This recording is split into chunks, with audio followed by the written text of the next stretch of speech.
Hey, hey, hey. How y'all doing? How y'all doing? Greetings, y'all. Greetings and happy Tuesday. Hope you guys are having a great day, a great morning, a great afternoon, great evening, whatever it is. I hope it's great. I wanted to come up here and just speak a bit on something that me having clients and me coaching people or me assisting people on their journey of healing. I wanted to come on here and just talk a little bit until my daughter comes home in like 45 minutes. My daughter will be back home from school in about 45 minutes. I don't know why school ends so damn early. I don't know why school finishes so early, but man. Hey, Lucy, how you doing? Hey, Beatrice, how you doing?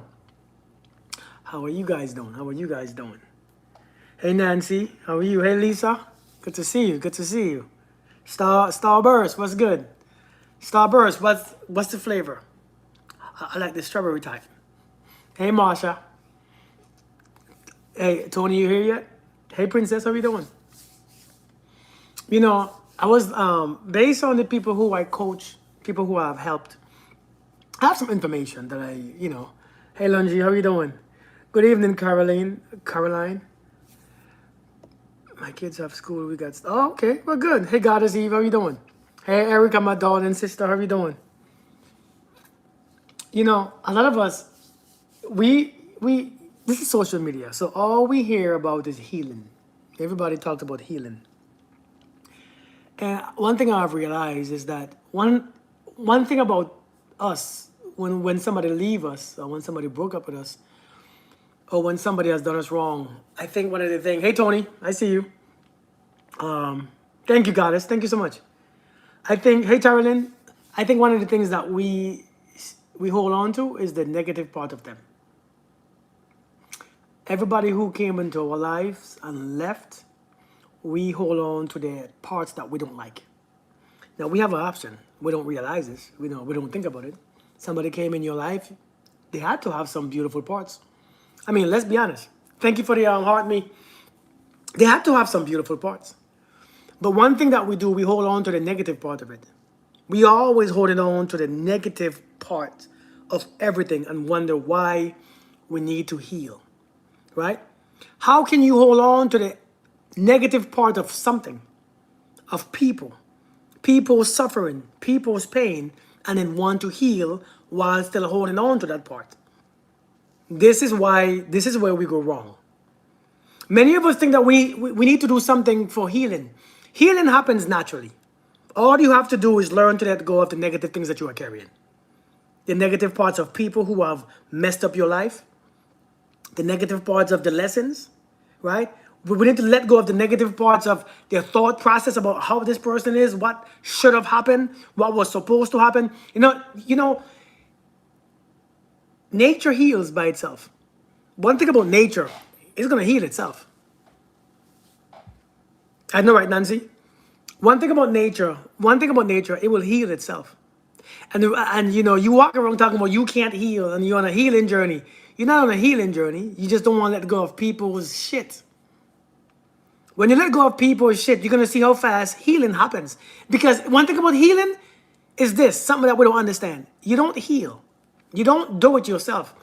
It's like breathing. You don't breathe yourself. Something is happening to you. It's a natural thing. Good day, niece. How you doing? It's a natural process. Just like breathing. Yeah, Pixie. Just like your heartbeat. Just like everything else. Healing is a natural process. But it's so hard to have that natural process when you still hold on to your resentment. When you still hold on to resentment. Hey, Just, how you doing, Just Pre? How you hold on to resentment and want to heal? How are you going to be holding on to anger and want to heal? And many of us don't realize that we are the one who's punishing ourselves. We're punishing ourselves. We are punishing ourselves so badly because we think what somebody has done, the hurt that somebody has caused you, you think you deserve to hurt more. And so you give your hurt, you even do more hurt to yourself more by carrying them in your spirit. Sometimes you carry people so long in your spirit, you don't even know what you're doing. And we carry this shit. Listen, we carry this shit that we don't like. Why would you carry something that you don't like? Why would you carry something that you don't like? So the problem is that we talk about healing, but you don't want to heal. Yeah. Hey, Nas, you know, we talk about healing. Everybody want to heal, but we don't want to heal because we don't want to do. And we think healing is such a big thing. It's not a big deal. It's not a big deal, you know. Healing ain't a big deal. You know what's the big deal? The big deal? Yeah, Starburst. The big deal is you carrying people's shit. That's the part that's not natural. That's the part. Justin, what's good, brother? Hey, Miranda. Healing is the natural part. Carrying people's shit is weird. And I speak like this because why?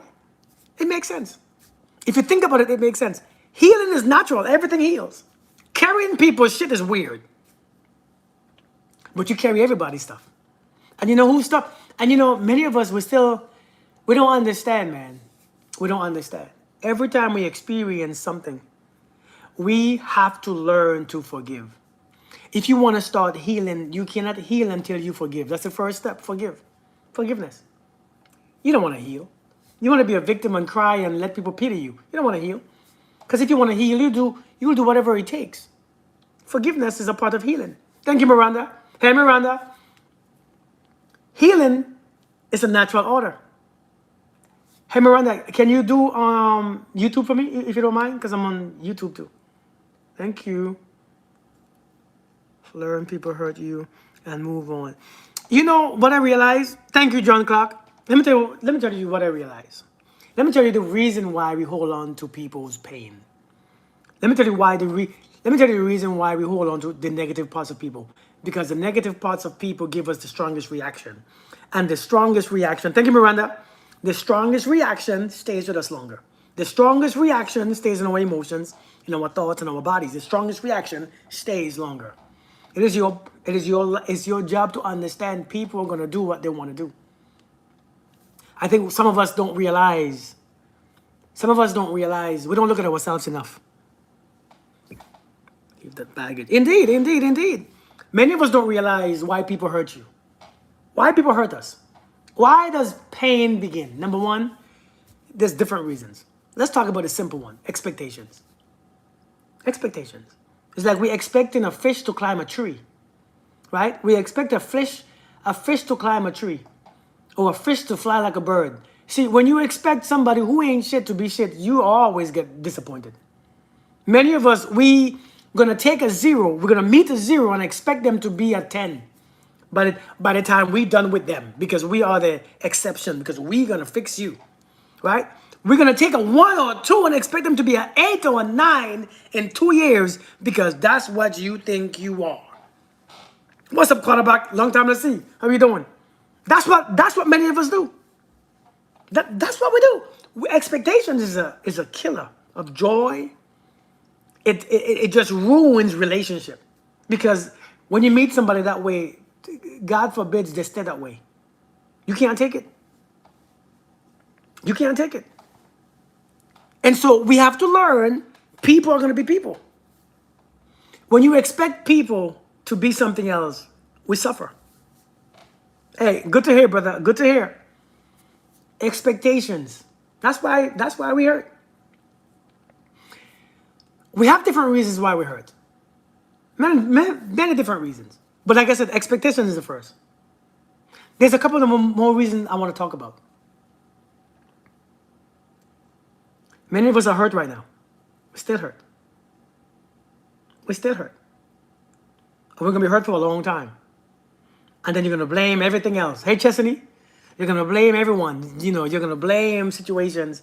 You're going to blame circumstance. You're going to blame this, blame that, blame this. I think forgiveness is hard to do because we don't know or understand what forgiveness feels like in the body. I think we mistake forgiveness for suppression of what hurt us, which is why it pops up. I agree. I agree. You know, sometimes we get hurt. To add to that, we get hurt because you think what somebody is doing is about you. You know how many of us has been collateral damage? You know how many of us have been collateral damaged? You know how many of us have been somebody's collateral damage, somebody who was at war with themselves? Marcy, I love you too. Thank you. You know how many of us are collateral damage to somebody who hated themselves, who was at war with themselves, who suffered in their own mind, who was sick in their own mind, and since since there was hate in their own selves, you came in the picture, and you pick up that hate. You experience that self-hatred. You experience that self-destruction. You experience that pain. And when you experience that pain, you thought it's about you. You took it personal. I get it. It feels personal. One thing about pain, man, pain feels personal sometimes. Pain feels so personal most of the time when somebody puts you through some stuff. But I'm telling you, some people was like that before they met you. Do we know that? Some of us, our self-esteem is ruined. Self-image is gone. Insecure, sad, hurt, damaged. And the longer you stay around that situation, some of us have been in those situations for so long. Someone said you can tell the people who love themselves by how quickly they remove themselves from toxic environment. Let me say that again. You can tell the people who love themselves by how quick they remove themselves from situations that no longer serves them. Some of you stay in that stuff for so long, and then you don't even realize if you stay in around a toxic environment for a long time, it makes you sick. And so even though it makes you sick, you have ingested it, you have digested it, you have you have breathed it in, it felt icky, you have experienced that thing. Even you stay for so long that now when you move to a different location, you carry it with you. You carry it with you. Some of you are toxic now and you're sick from that toxic stuff that you stayed in for over the years. Some of you stayed for too long. Some of you, your biggest mistake, I need you all to understand this. Sometimes your biggest mistake that you have done in a relationship is that you stayed for too long. The biggest mistake sometimes, indeed, Randy, the biggest mistake sometimes that you have made in a relationship is that you stayed for too long. Sometimes that's the truth. You stayed for too long. You overstayed your welcome. You overstayed your welcome. Because one thing about, I spoke to somebody today. I said, imagine. Just imagine. You bought a house around a lake, right? Yeah, Pixie. Imagine you bought a house around a lake and the lake was toxic. The lake had a whole bunch of substance and liquid that was toxic. And you stayed around there knowing that you could move if you wanted to, but you loved the area so much that you stayed. You loved how it felt to be there. You loved the sight, right? You loved the way you loved it. The environment was good. You had good friends there. You had good relationships there, but the place was toxic. The environment was toxic. And every day you breathe, and every day that breath experience in your body, that toxic things go in your body, it messes with your lungs. But it was a good thing to look at. The environment was really good. And so you say, well, I'll sacrifice one for the next. That's what we do. I'll sacrifice one for the next. I could move, but why? I feel comfortable here. I know it's ruining me, but I'm comfortable. If you stay there for too long, when you finally get sick enough, because some of you're going to get extra sick. After a while, you get extra sick. When you get extra sick, it's time that you want to move. That's when you're ready to go, when you get extra sick. You can't think for yourself, right? You can't think for yourself. You don't feel good. What's going on, Francis? How are you doing, brother? You don't feel good. You don't feel comfortable. You don't feel safe. You feel destructive. You feel pain. your nose bleeding, your eyes, stuff coming out of you everywhere. Now, by the time you leave, now it's too late. You ain't going far. You can't go too far. You can't go too far at all. Because now you have came close. You have came too close. You stayed for too long. Thank you, Jolanda. Thank you so much.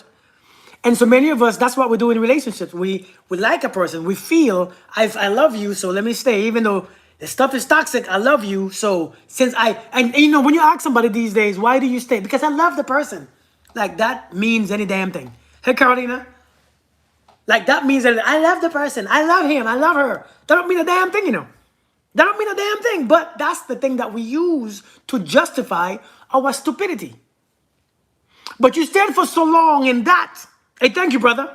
We stayed for so long in that. Now, when you do move, you're still sick. You cannot get it out of you. It takes forever to get that toxic stuff out of you. Some of you have been in some toxic relationship, indeed, Shannon, for so long.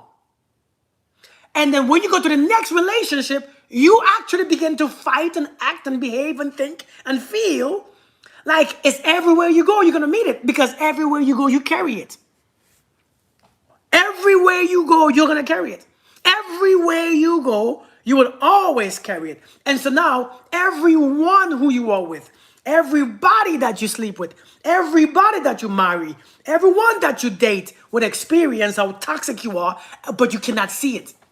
You will never see it. You can't even see it. And you know why you can't see it? Because you have gotten used to the smell of it. Once you get used to the smell of toxicity, toxic begin to smell natural to you. Once you begin to get used to toxic, to that smell, you get used to it. I always say it's like walking in the bathroom. It's like walking, into a public restroom where it stinks. And as soon as you walk in, it stinks. But after 2 minutes of being in the restroom, you stop smelling it. You think the scent disappeared. It didn't disappear. It's not a personal from them to us, but it's personal from us to them. Meaning we gave them the ability to hurt us. We gave them the power to hurt us because we knowingly used as a cornerstone for. Yeah, that's what it is. Nose blindness. That's exactly what it is, Miranda. Because for them to us, it's not. From them to us, it's just life. It's just how they are. Yeah, Miranda. So we have to be mindful. People say the more you love, you can tell somebody who loves themselves by the way how they just don't. And it's not that when they get to a situation, they walk away because of fear, and they're not angry. You see, a person who loves themselves don't walk away angry. They walk away with understanding. It's just not for me. I'm not this. Listen, I'm not angry. I'm not bitter. I can't carry a grudge because if I love myself, I don't want to bring that shit in me. The more you love yourself, you don't bring crap in you. You don't carry a lot of things. The more you love yourself, it's the less things that you carry. Because we understand what it does to us. And so listen, oftentimes we talk about this healing stuff so loosely. A lot of us can fix ourselves. A lot of us can fix ourselves, if we could just forgive. Hey, Trish, if we can just forgive. Hey, Miranda, these people are putting some stuff in this chat, man.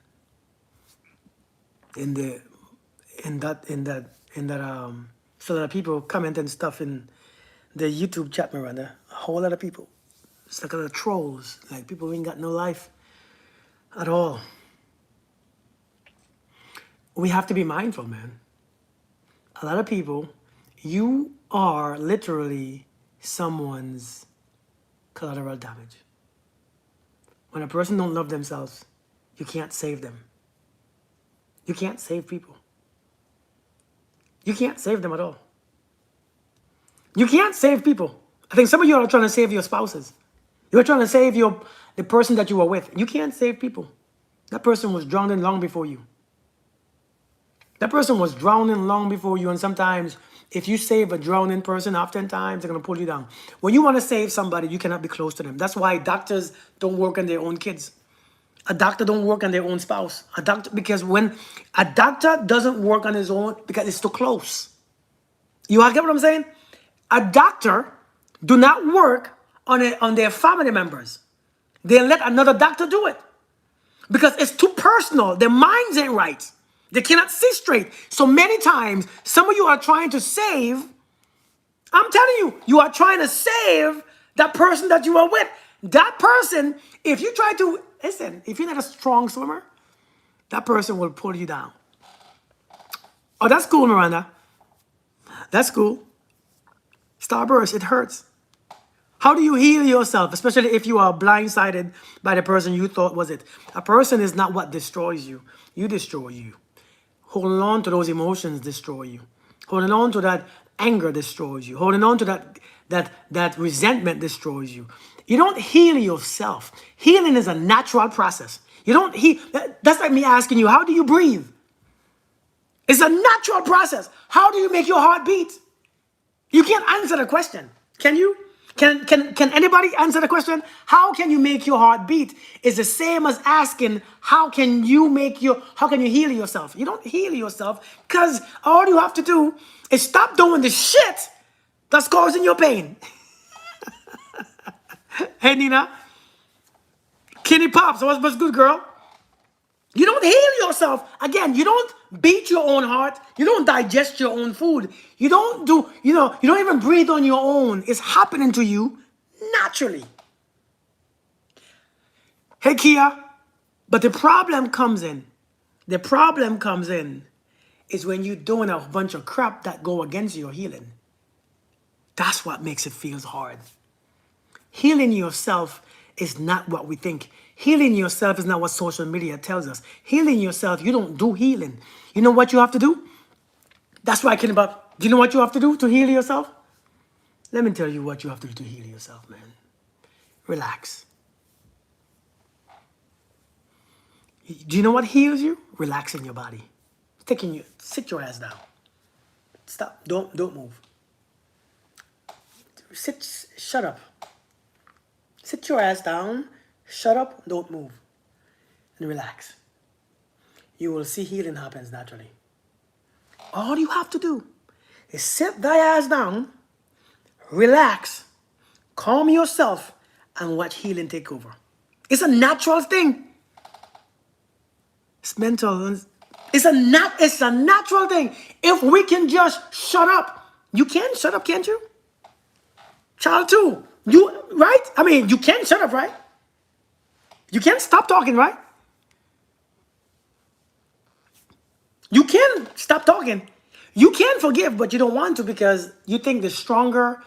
And I get it. Listen. I know I'm speaking from a place of all these things, but I know what I'm saying. Listen, please understand, I know exactly what I'm saying. And I know exactly it's not as easy as I say it. I get it. I'm here to remind you. Thank you for the heart me. I'm here to remind you that it's not as hard as you think either. Hey, Passion Creek, I'm here to remind you it's not as hard as you think. I know you think it's not as easy as you think.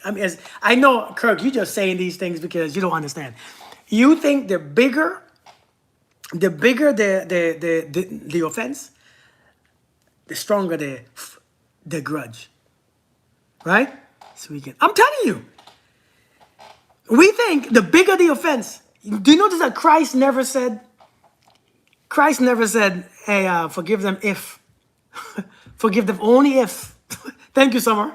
Forgive them only if. Listen, what if we base our forgiveness of others on certain situations? Then the Creator has to base his forgiveness on the same issue, on the same limits that we give. You say, why I ignore you on Brit? No, I ignore you at all. You say, I look like Steve Urkel? I know, I hear it all the time. But listen, we have to learn, man. We gotta learn. We think, yeah, I know, Passion Creek. We think that the bigger the offense, but you don't understand the bigger the offense is the more these people are sleeping. These folks are sleeping, man.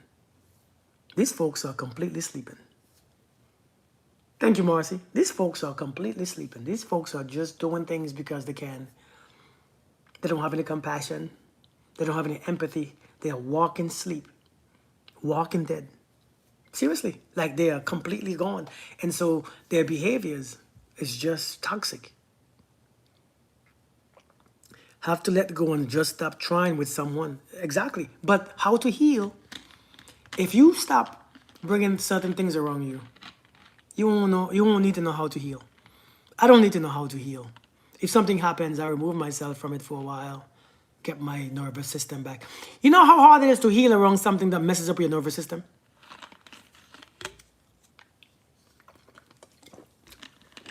It's hard as hell to heal when you're around the same threat. Always thinking, yeah, yes, I'm Melody, yes, Summer. When you live around that person who have hurt you, you don't know what to expect. You expect things every day. You don't trust it. You don't feel properly. You don't feel safe. That's is life telling you something. We don't listen to what life is telling us. Yeah. Helpful with assisting them in understanding is to explain my thought process. What if, what it felt like, and what I had to do that would help me catch myself in the moment. Where are you talking from? From my home. I'm talking from my home.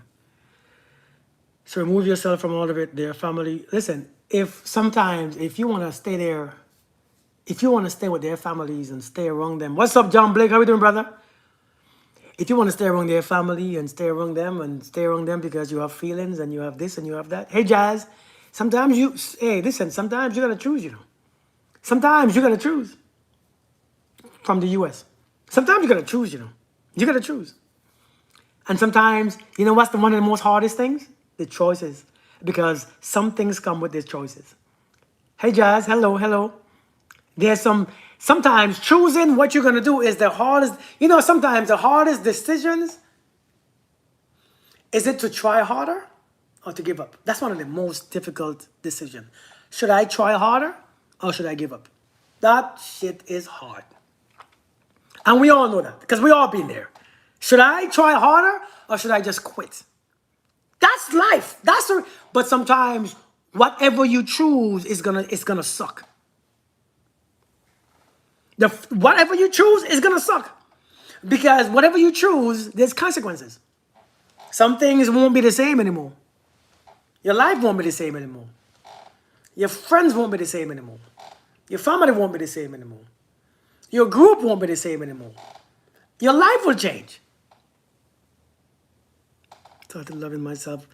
Yeah, man. And you know what though? One of the reason why we don't heal, let me tell you why. Try harder to a point. Hey, William Lynn. You know, one of the reasons why we don't heal is because we are waiting for the right moment to love ourselves. We're waiting for the right moment to love ourselves. That's what we're waiting for. The right time. We're still waiting for it. If you can't love yourself, healing and love is the same thing, you know. Do you understand that? Healing and love, I think you all think that is different. You think one and the other is the same thing. Healing and love, there's no Monday, just thought. Healing and love is the same thing. It's the same, it's same type of frequency. It does the same thing. It does the same thing. And if it's lacking, if love is lacking, healing don't happen. Because if love is not there, you can't relax. And I ain't talking about loving someone else and loving them and loving him and loving her. I'm talking about love flowing on the inside. If love don't flow on the inside, how can you feel peace? You all want peace. You all want this. You all want that. You all want this. You all want that. You all don't understand. There's one thing that carries it is love. If you have love, happiness, joy, peace, everything comes, but it's balance. Anger comes too. Compassion comes too naturally. Resentment comes naturally too. But the love part is going to bring it back into, because once you have that natural love, everything is going to go out and then anger comes, sadness comes, because we're going to always feel all those things. Hey, Bougie, long time. Long time. One thing about love, love is an accumulation of all things. Let me say that again. One thing about love. Love encompasses everything. All the emotions. You all think that those are the emotions is not part of love? Are you crazy? You all really think that those are the emotions ain't part of love? Oh shit, you crazy as hell. All things. That's right, Marcy. All you all think if I'm angry, I'm no. Love is an accumulation of all things, man. The anger, because if you love, you're gonna be angry. Hey Melissa, how you doing? Oh, I'm so sorry to hear that. I'm so sorry to hear that. I hope everything is good. Melissa, I hope you're safe. You see a t-shirt? I'm telling you, thank you, Pastor Creek. I hope you get what I'm saying. He does trip. Thank you, William Lynn. It covers everything. Queen, how you doing? And so I realize you don't have to lose love to be angry at a person, but the more you express anger, is the more anger expresses you. The more you express whatever you express, and is the more you are controlled by it. So what do we want to be controlled by is a question. What do we want to be controlled by? We can be controlled by resentment, anger. But one thing about love, love will give every... Have you ever loved your kids and somebody messed with your kids? Don't you see anger comes up? Don't you see sadness when you lost something? Don't you see grief? Don't you see gratitude with your kids? Is anger wrong because you love your kids? No, it's not wrong at all. It's not wrong at all. It's gonna all be there. It's a natural process. But some of you express it for too long. It becomes toxic. It becomes toxic. See, whatever you carry, when you carry those lower vibrations, it becomes toxic. Because now it begins to eat your heart out. Some of you don't understand the reason why you can't heal is because you still have a hole in your heart that's filled with resentment and anger and bitterness. And so that hole don't cover up. That hole is spreading. That hole is what you cannot use to love yourself with. That resentment, you have a whole big old part in your heart. That's why it's messing up your blood pressure. He settled for me. I left now. He chasing me. We're straight in order next. Lord. Hey, Rescue, how we doing? Teach all black people in the USA they need you. Well, thank you, good old boy. What do a parent do when their adult children hurt them? What do a parent do when anybody hurts us? Let's not think adult children are any different. Yes, we think they are because they came from us. But let's understand that adult children are not yours. Adult children and you has a choice in how they want to be around you or not. And if they are your friends or not, if they are your family or not. Adult friends are just regular people that you feel emotions with and you feel a connection with. Now, I know this song's very bad and it might sound triggering to many people. It might sound very bad and it might sound... Thank you, William Lynn. That means a lot. Thank you so much. I appreciate it. This may sound very bad. And I got kids too. But I understand that these kids ain't mine. These kids are God's kids. These kids are God's kids. They ain't mine. God used me. However you call God. God used the hell out of me to bring them kids here. I don't mind though. I like being used. You have you ever heard, use me, Lord, use me, whatever you, how does the song go again? We're being used. And it's a beautiful thing because with being used, you get to understand what love is. You get to understand what compassion is. You get to understand what unconditional love is. You get to understand what sympathy and empathy. You get to understand every spectrum, every color on the spectrum. You get to understand it. So use me again. You know what I mean? And so, but understand there's a disconnection that's going to happen with you and your kids. There's going to be a disconnection. Because now a man has to leave his mother and cleave to his family, and they shall become one flesh. You are still there with your emotions and your thoughts, and you feel that connection. But understand, that's an adult. That's a grown-ass man. It's a grown-ass soul now. That soul is grown. That sword is grown now. That's a matured soul. And so we have to understand it. We have to understand it. Can you forgive without answers? The reason why someone did something that hurt you. You know what? That's a good question, right? Can you forgive without answers? Yes. Because forgiveness is creating your own closure. Sometimes you will never find an answer. You will never know why. You will never know why. You will never understand why. And the longer you wait for that, is the longer you're going to be miserable. The longer you wait for that is the longer you're going to... Because you know why? Sometimes some people have it in their heart that they ain't hurt you. Hey, Mercedes, sometimes... Have you ever met somebody who hurted you but don't apologize? Or don't take credit for it? Or don't take responsibility for it? Or accountability for it? Have you met the person before? Because if they take responsibility or accountability, they're going to jail. They're going to prison. They're going to be shunned. They're going to be... Because everybody will not apologize. Everybody will not admit to their wrongs because their egos are too big. And so we have to be mature enough. And this is a mature thing, spiritually mature.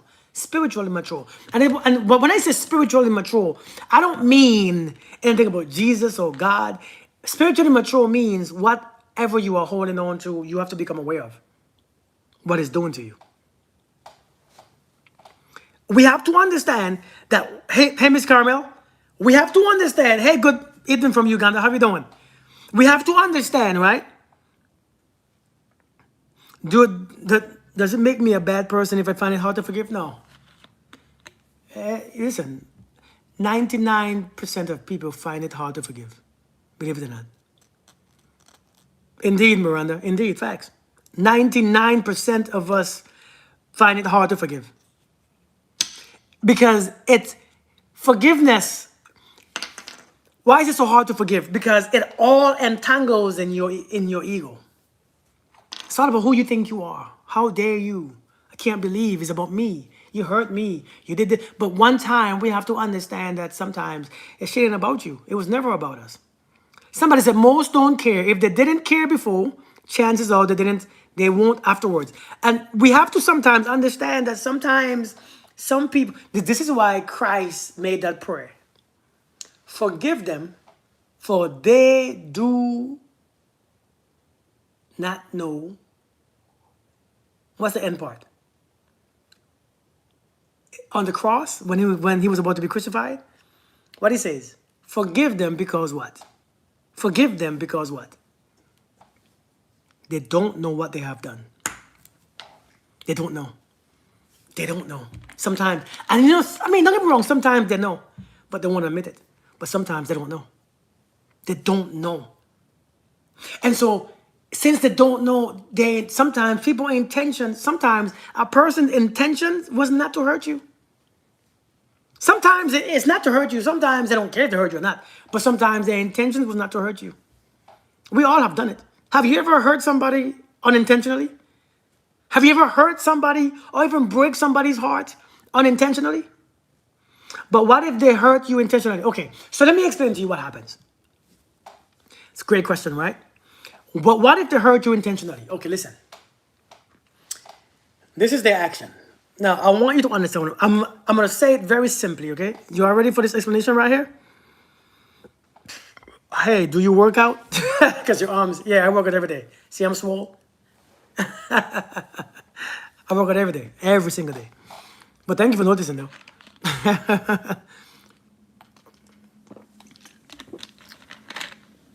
So let me show you something, okay? Let me show you something. They did this to you, right? Somebody did this to you, right? Somebody did this to you. This is the action. Now, oftentimes, when somebody does something and it's hurtful, what we do, we meet them with an emotions that matches what they have done, right? Check what I'm saying, okay? Just understand what it was. I think that was a guy. Somebody did this. We always match with our emotions. We make it one. Because one thing about life is called the law of harmony. Can we say the law of harmony? Can we write this on the screen? The law of harmony. We match the outside with the inside. Many people, when somebody does this to you, You reach with your emotions, whether it is resentment, anger, frustration, bitterness. And so it's harmonizing.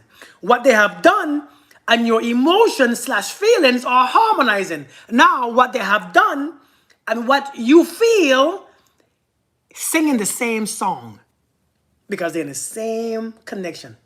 Does that make sense so far? The law of harmony says they have done this to you. You match with your emotions or your feelings, and now you and that person is on the same sheet, singing the same song, doing the same dance. Now, since you are in the same sheet, doing the same dance, now who do you think is experiencing the karma of that energy? Who do you think is experiencing the karma of that energy? Think about it. Both of us. Both. Do you know what both is? Hey, Sheila? Both means two of us. I didn't do anything wrong. All I did was react. But in my reaction, I'm doing something. You see, you don't realize that in your reaction, you are choosing to do something. That's not how it's taught to us. The offendee, we both, because now we are sharing the same information. You see, they don't teach us this part. They don't teach us this part. This is why when you have a raggedy ass father, why do you think if you hate your father for being raggedy, why do you think you always meet those raggedy ass men in your future? Why do you always think that you go to them raggedy ass men? Why do you think that you can't break the cycle? Because even though you didn't do anything wrong as a child, you feel your feelings matches his actions and his behavior. Your emotions and your thoughts matches his actions. And now, unfortunately, you begin to share their karma. Because why? You sing in the same song. If you sing the same song, then life shows you a nice dance. Life shows you. And so this is why Christ said, hey, forgive. I don't care how big of the offense. I don't care how many times. This is why he says, how many times should I forgive? You see, they broke down the scriptures, but they don't break down exactly why. See, they don't go behind the scenes. So when your pastor tell you, hey, the Bible says you should forgive 7 times 7, 70 times 7. And you say, amen, hallelujah. But when it comes to forgiveness, you don't do it. Because you know why? You don't see the reason. You don't understand why. It creates a judgment. You don't understand why. And so since you don't understand why, you're going to not forgive because he's not worthy of my forgiveness. Ain't that what we say? I saw somebody said, forgiveness is a scam. Yeah, okay. But you have to understand, if you're going to align your emotions to a person's behavior, you carry that thing too. You become one. Hey, Nisi, how you doing? You become one with them. We have to forgive. You want healing? The reason why we can't heal. I badly want to forgive. I don't know how. That's a damn good. That's very honest. Hey, Drezzy, how you doing? Hey, Drez. I'm doing great. Thank you for asking. I'm doing amazing. Creates a judgment, and to balance the judgment, you will attract like, yes? Now, hey, Royce, how you doing? Good to see you. For that, my uncle showed me a lot growing up, prepared me. Strong mindset, self-respect, and knowing you are high valued. You say you want to forgive, but you don't know how. Okay. If you want to forgive, is anybody else from St. Martin? Okay. Hey, Chevy, how you doing? Is anybody else want to forgive but don't know how? Be honest. Hey, Coco, Rosa. Does anybody want to forgive but don't know how? Because I know it's not just the one person. That's just being honest. That's very honest. Thank you for the gifts. Thank you for the gift. Forgive us for ourselves, not for the other person. It releases us from stronghold. Indeed, indeed. A very strong holder. Photog.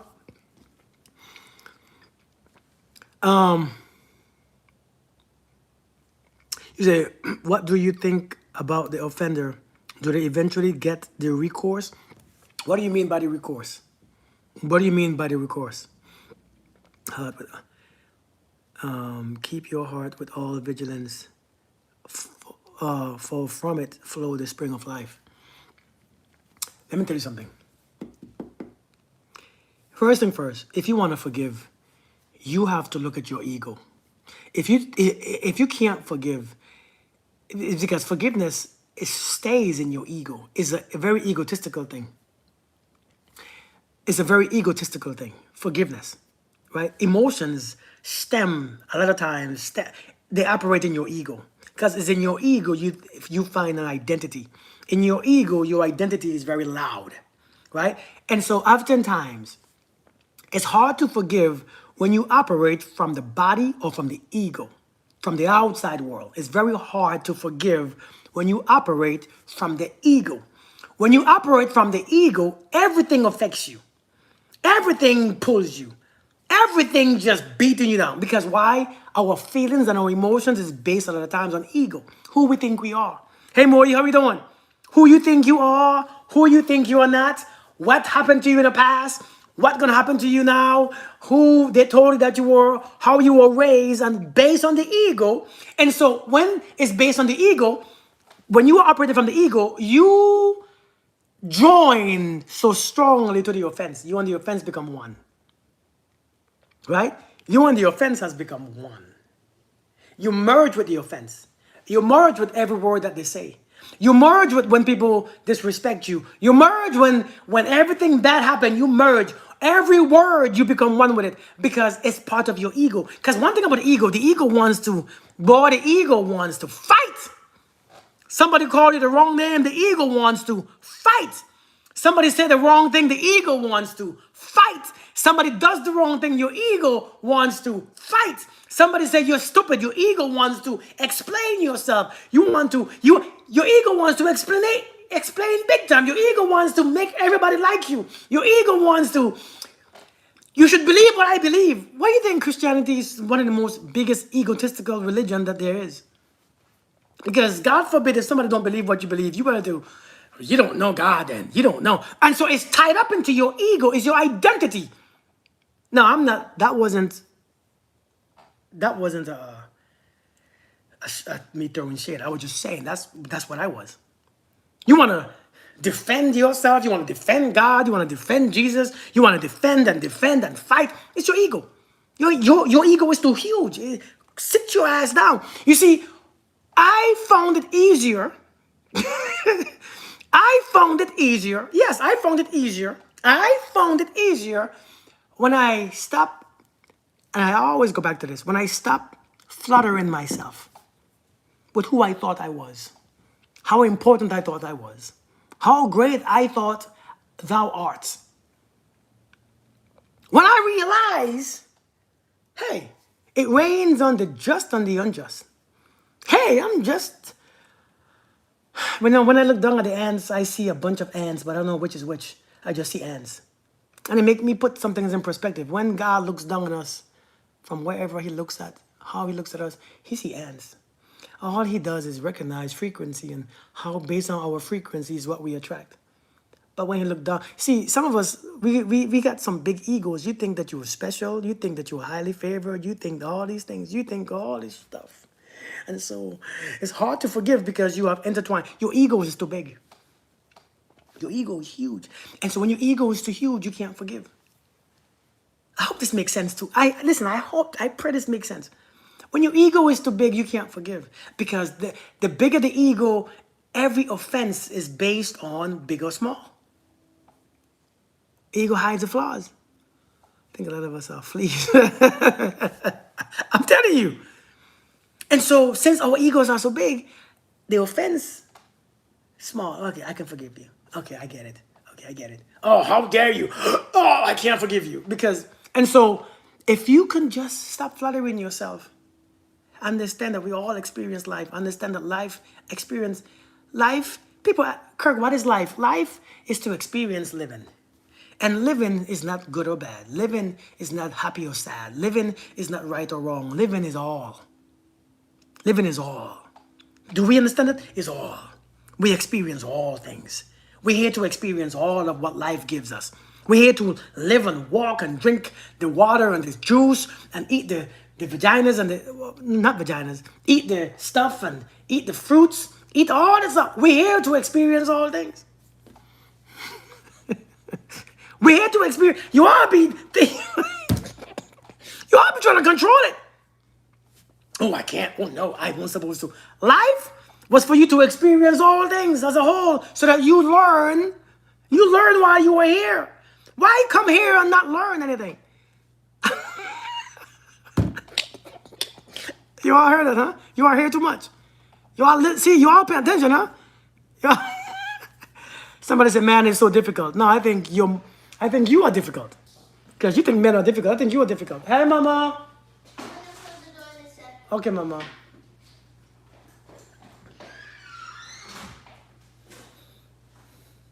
You okay? Yep. How was your day? Good. Okay.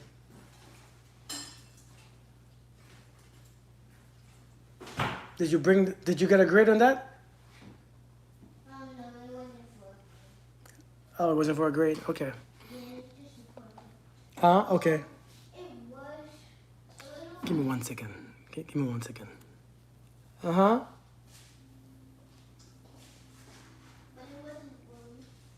Come show them. Come show these people your project. Show them how good you did. Ooh! And tell them what it is. It's a project of the Come over here. coastal plains. Of the what? Come over here. Of the coastal plains. What is a coastal plain? The coastal plain.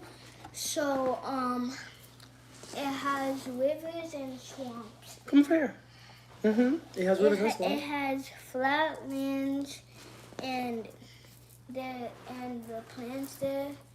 The kind of trees are live oak Oh.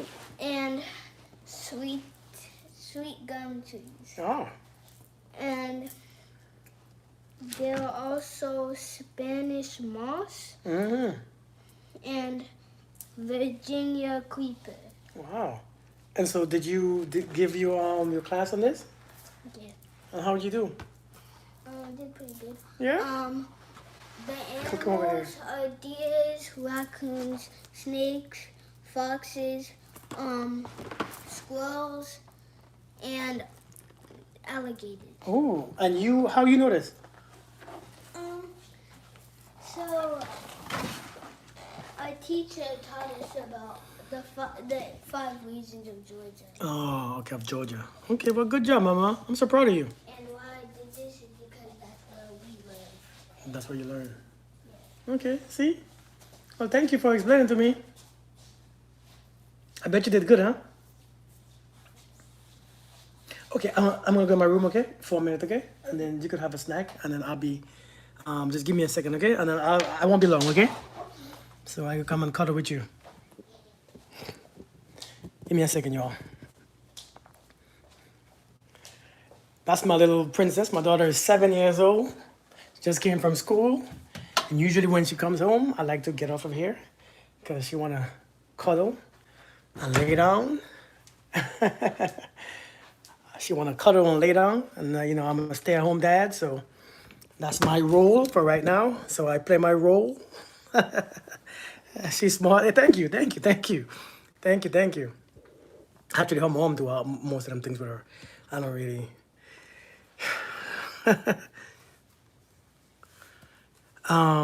Why does Jesus create wine from water? Let's talk about that.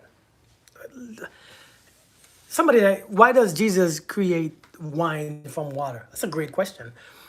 That's the only thing that you can create wine from is water. See, wine is his first miracle, right? The question was a great question, by the way. But why did Jesus create wine from water? The reason why he created wine from water, and that was the first miracle, it is how people transform words into a sermon. Understand what I'm saying? When your words begin to mean something deep, it becomes sweet. You can feed the highest ranking man with your words, especially if you know how to articulate them, especially when your intellect is deep, especially when you are grounded in the spirituality. Hey, Red Spirit, how are you doing? And so why did Christ create water from wine? That because that's the only, see, we all have the same experiences, right? No, no, no. No, Miranda, it's fine. It's fine. It's fine. But since that was a question, I just want to, because sometimes they're troll, but sometimes I wanted to just add on to their trolling. You see, we all do that. We all do that now. We all do it. That was our first miracle. Do you all know that? You all just think that it means something deeper than what it really is. When Christ turned water to wine was when you first start hearing the knowledge and twist the knowledge into wisdom. You know what is wine? Is wisdom. That's what wine is. Wisdom. You make regular information and you turn it into something that can feed the multitudes. What am I doing right now? That's what I'm doing, ain't it? All I'm doing is using your words to feed the multitudes. That's what I do all the time, every day. What's up, Clyde? And so that's your first, listen, that is every one of us. That's our first miracle that we do. When we realize that we have that ability to do it, we begin to do greater things. Because now when we understand how sweet thou art, our words are that beautiful.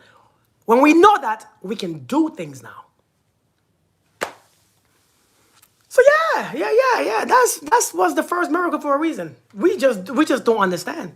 We just don't we just don't. We think is, you see, when we read these scriptures, we listen to all this.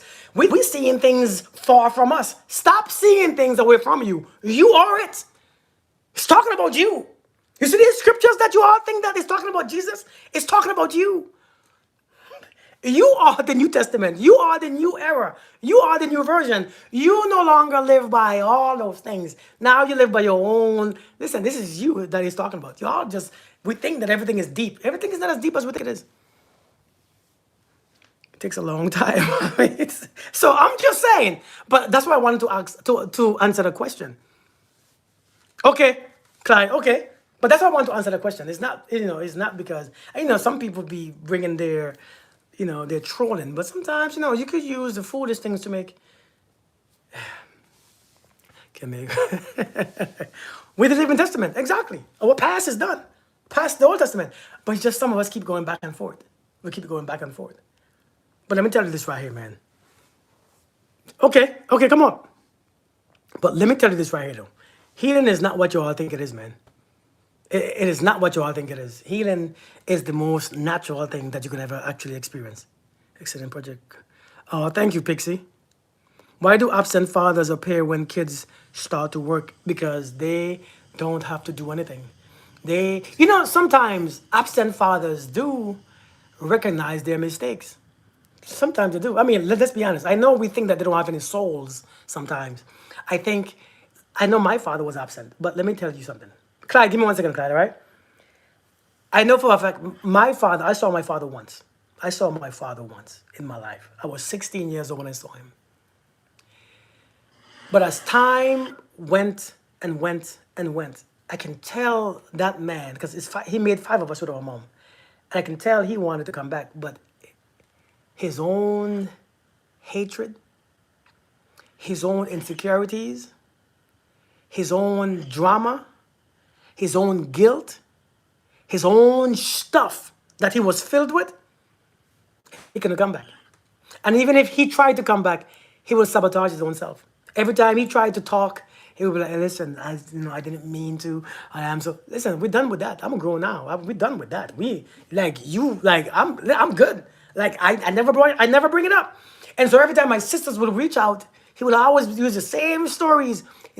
Sometimes these fathers, they're hurt. They just don't know how to pull it out of them and to, to face what they're, especially when you see your kids growing up, you're like, God damn, God, this is what I've made. This is why the scripture says, every knee shall bow. And I think that you all think that it means when you're worshiping Jesus. No. When you know you have done wrong, one thing about your knees shall bow and you will confess. It's just some of us don't know what to say to confess. These jokers do not know what to say. They don't know how to say it, and so they don't seem like they're confessing. They confess with their hearts, they just don't know how to bring it out. Some of these fathers, I know you think that they don't have any souls, but them jokers hurt. Clyde, what's good, man? I did quiet, brother. Like, something make me jump, something make me just scroll through because I know looking to time come off, eh? I know looking to come off. Something make me scroll through just to hear you say the exact meaning of what turning wine into water is. Let me tell all you something, people. This morning I'm listening to a tune, a criminal partner of mine. He come up by me. He come up to take a haircut. We playing a song, and Kurt, this hit me so hard. They keep telling us, Jesus coming, and he coming, and he coming, and he coming, right? They keep telling me that, right? Let me tell all you some. Let me tell all you will. You see plenty of all you will wait till thy kingdom come. Because all you don't want to catch the word. Listen to it good. The word is, Jesus Christ comes when you decide to take responsibility for your own thoughts and operate within the movement of him. That is the only time Jesus Christ going and come back. Not until you, the individual, start to operate in goodness, kindness, and love. Anytime you can move in that, and when I say that, I mean always. Which meaning this, the amount of things you have to give up inside of this to see Jesus. Plenty of you go keep waiting. Good, brother. You ain't lying, man. Thank you. You ain't lying, man. You ain't lying. I had to acknowledge that years ago. I had to acknowledge that because the more I was waiting for the second coming, is the longer it took me to come to my first. You know what I mean? Because I had to realize, wait, I'm still waiting, but I ain't. I'm still doing all this nonsense. I'm still thinking like this. I'm still feeling this. I'm still, blaming my own. Oh, it's my nature. No, let me fix. No, I can't keep doing that. And so I had to meet him in the clouds, right? Because that, yeah, he said, listen, you know what he said? He said, next time he comes. He said the next time he comes, Second Thessalonians says the dead, you see, the dead in Christ shall rise, and those who are awake and alive will meet him in the clouds. To meet him in the clouds. Nobody wants, you see, this is why I said the Father who's above. We don't want to understand the above part. The above part. The above part is up here. Because as the above does, the body does, right? As above, so below. And so we don't want to meet him in the clouds, up in the skies, see? Because we want to stay down with our anger and our resentment and our hatred and asking why we can't heal. Because you can't heal because you meeting the devil down there. That's what you meet. You can't heal when you're always around the devil. You can't do it. And so we preach this Jesus and devil stuff, thinking that it's two different individuals. It's the same. Listen, let me not go into Same that. entity. Man. Same entity. Hey Gina, nobody understands this. Just hey, this is my hey, this is my higher self and my lower self. It's just you. You behaving bad one day and behaving good the next day. You call one higher and lower. You just operating on this heaven and hell stuff. Just behave yourself and do what you know that you should do. So you don't have to operate on no self. You can just operate. You can just operate. But hey, Just operate. yeah. There, man, This listen. thing we call life. Sweet. It's very sweet, Not just sweet. It's very sweet. Yeah. Indeed. When we find people like Kurt and myself and others take heed of things. Right? Take heed of things. Yeah, man. I'm 50 years old. Right, people? I still work. I still have a lot of work to do. You know why? I know I have long to live still. You understand? I believe I have long time living. I know I have long to live. Do you know why? Because I still have things within myself I need to sharpen up and, make more pointy.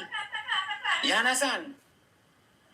Yeah, man. Be true to all yourself. Know how all your mind does think. It at times, we just think damn shit. It have times. Come to the acknowledgement. Oh God, boy, I think real shit today. Come to that acknowledgement. Once you could come to that, Jesus Christ will help you even more. Good, brother. I'm listening to you. Let me jump down. I doesn't like to take over your thing. You understand? Because we come from this, we cut from the same cloth. Yeah, man. Right, Yeah, brother? yeah, man. Much love, people. I love all you. Be good and do good, eh? Same to you, man. Man, yeah, man. Listen, and like I always bring a message of healing, and it's not in the not in the thing, not in that stuff that you all be bringing it in. Hey, eye wise open, how we doing? Not in the way that people be bringing it healing, healing, healing, because people think healing is magical. Healing is not a magical thing. Healing is a natural thing. When you understand, when your thoughts, right? Thank you, Lisa. Lisa, I didn't know you was there. Thank you so much. Thank you so much. When you understand that healing is a natural thing, healing, you're going to see how easy it is. But if you think healing is a special thing, you will not heal. Joanne, what's going on with you, brother? How we doing, man? When healing becomes natural, a natural thought process, a natural feeling, you won't stay sick even if you, listen, you cannot stay broken. You can't stay sick. You can't, no cuts close very quickly. I'm dead serious too, by the way. Hey, Lisa, how you doing? Hey, April. When you have a healing, you see, people, poverty and all that stuff, that's not natural, right? The natural state is wealth. The natural state is abundance. The natural state is healing. Indeed, indeed, indeed. The natural state is healing, is abundance, and life. You all think death and this and that. You going against nature. You going against nature thinking that way. What if? What if we divorce? What if you going against because your mind is taking you there? Listen, this is why the Bible speaks about heaven being streets of gold, and there will be no more sick, and there will be no tears, and there will be, because it's a different reality. You all think that you are going to be transformed. The same Christ, the same way Christ was on earth, you think he has to be different to go to heaven? Can I ask you a question? That was the question. You think the same way he was on earth, he's going to be different in heaven, or he's going to be the same? Let's use that for the believers. Do you think he would be different here than he was up here? Notice that he was the same. It's the same. Why do we think, why, why do we think we get to act the ass down here? Right? Hey, Mercedes, you think that you can get to act the ass and hold on to grudges and hold on to anger? Thanks for the heart, me. And hold on to resentment and hold on to this and that and then go up? How? How do you go up holding on to them heavy baggage? Indeed, Chestnut, you can't go anywhere when you're holding on to them baggage. You can't go anywhere. It grounds you. It grounds you. It grounds you. There is nowhere you can go and be a different person. Wherever you carry, you will meet. Everywhere I go, there I am. Whatever you carry on your journey, you will meet right there. Is that hard? Let me ask, is that hard to understand? Is that hard to, is that a hard thing to understand? I don't think it is, right? Like, for real, is that hard to understand? Whatever you carry, you will meet. You want to carry grudge, you're going to meet resentment. And you're going to meet people who carry it too. All your friends are going to carry it. Healing is not what they said that it is. Healing is not what they told you. That's people who getting paid to bring you every single week. Thank you, Sarah. That's people who getting paid to meet with you every week and every month and for 10, 15 years straight. They tell you healing, come talk about it. Come talk about it. Come sit down and talk about it.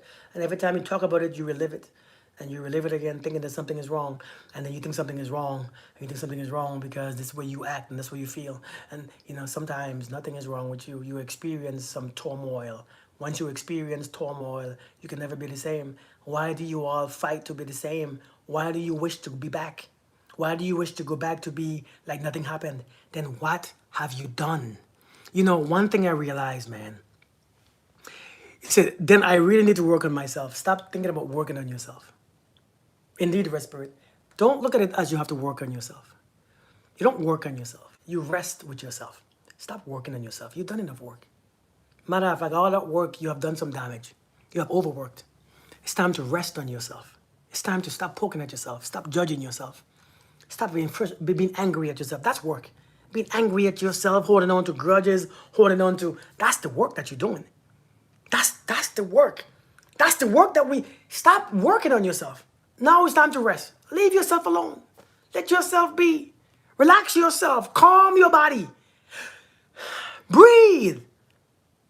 Every single time you take a breath in, say, I am here. A matter of fact, I want you all to practice something. Can we do one thing can we try one thing? You all know I like to try. Listen, you all know I like to try things, right? You all know I like to tell you exactly. I like to give practical exercises. You know I don't like to just talk. I like to give practical exercises. You all ready? You all ready? Okay. I want you, before you start doing it, I'll tell you when to start. I want you to take 10 deep breaths, right? But in each breath, I want each breath, don't count, don't find yourself counting how long you're holding each breath. I want you to inhale for about 3 to 5 seconds, right? I want you to exhale and take your time, no rush. Don't need to be nowhere. Just exhale 3 to 5 seconds, and if it goes longer, let the breath go out completely. It's okay to lose everything. I want that to be, right? Thank you, Queen Holly. I want that to be you being okay with the complete breath is removed from your lungs. I want you to, as you inhale, as you exhale, just let it go all the way out. After it goes all the way out, don't rush. No need to rush to bring it back in. Just let it be out. Experience life. See where your mind is as you do it. Just see for yourself. And then bring it back in. Let it out again. Let's just let it go. No rush. Just be easy with yourself. Just be easy. Just relax. Chill. And then you ain't got nowhere to be. That's why you're here. You ain't got nowhere to be. That's why you're here. All right? We're going to take 10 deep breaths. Now, as you inhale, I want you to think and to remember in your mind, I am here. I am here. That's all I want you to remember. That's the only words that I want you to focus on. I am here as I inhale. Okay? As you exhale, I am safe. That's it. I am here. I am safe. I am here. I am safe. That's it. Okay? You are ready to start? 10 deep breaths. You are ready to start? Who's gonna start this? As you do this, I want you to pay attention to your body. Completely relax your body. Allow your shoulders to sink. Allow your arms to relax. Allow your body, allow your chest and your back to relax. That might take about 3 to 4 breaths. But for 10 breaths, I just want you to do this. Okay? Ready? On the mark, get set, go.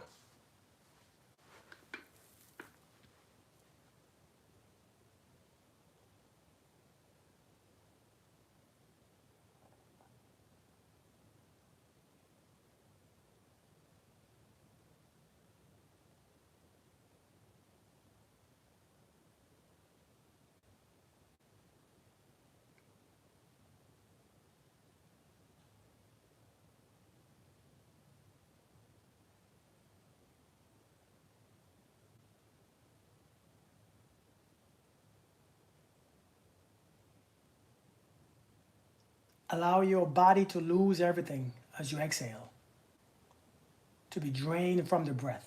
Drain it out.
Now, I want you to continue doing it, but now that you are relaxed, now that your body is relaxed, your mind is relaxed, I want you now to imagine in that state as you breathe, imagine if love was inside of you, how would you feel? And I want you to feel it like it's inside of you right now, okay? So imagine if love was inside of you. 5 more breaths. Continue. 5 more. If love was inside of me, how would I feel? I want you to ask yourself the question and begin to experience it like it is present. 5 more breaths.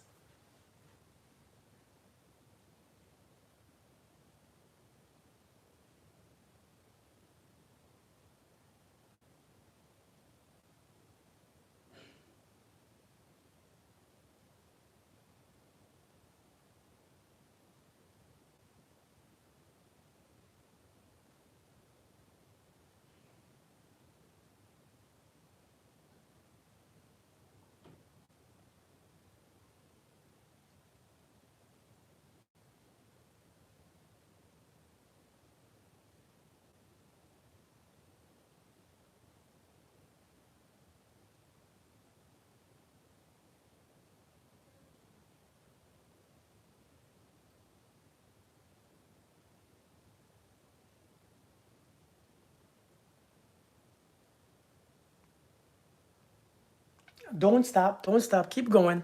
This time, I want you to have a smile on your face for 3 breaths.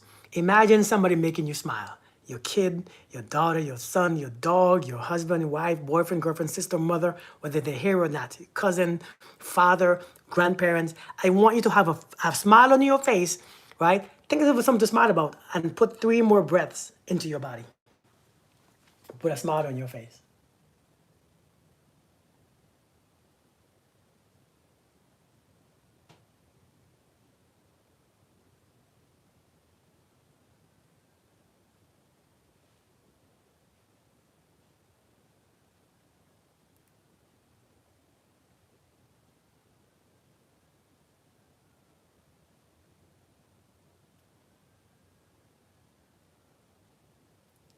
Lastly, for 2 breaths, I want you to find something to be grateful for. But I want it to be for this life, this breath. I want you to be grateful for this breath. Because this breath, one breath, summarize life as a whole. Just this breath. Not the last one that you took, not the one that you're going to take later. This breath of life, you only have it one time. So be grateful for this breath. 2 more breaths, be grateful for each one. Be thankful.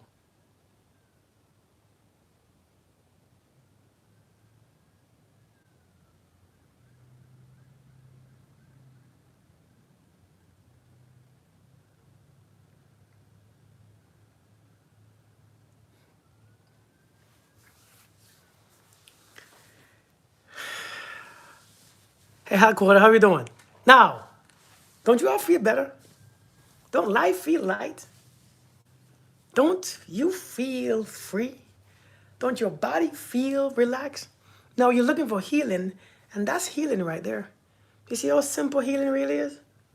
You all think healing is something, all kind of supernatural stuff. You all think healing is some type of big science where you're gonna have medications and pills and this, and you have to say this and say that and do this. You ain't got to. Healing is you taking your body into a relaxed state. When you begin to relax, healing happens naturally. You ain't got to be Jesus. You ain't got to be God. All you have to do is to feel relaxed. You cry, oh, I've seen you before. No idea, Triana, no idea. But I don't think it's me.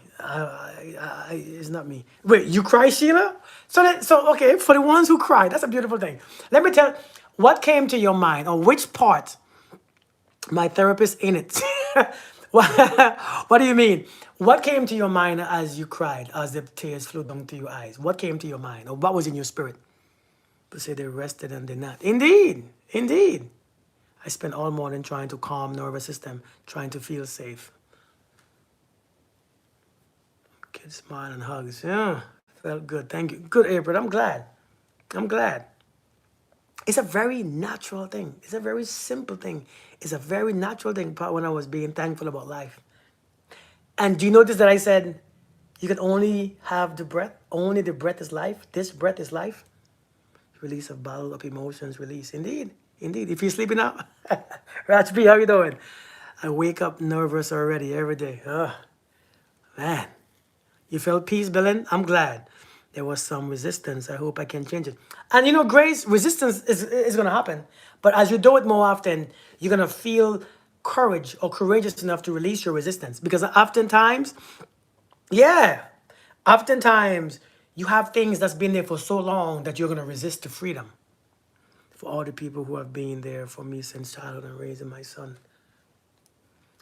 Notice that I said, be grateful for this life, this breath. Because this only one breath. It takes one breath to be life. God breathed the life into Adam's nostril. He breathed into Adam's nostril, and he came to life. Just one breath. Each breath is life. Just one. And so, do you realize? You see it often. There's nothing more grounding than the last breath. Indeed. Do you realize? In each breath, when it's done intentionally, you see how peaceful it is? You see how calm it is?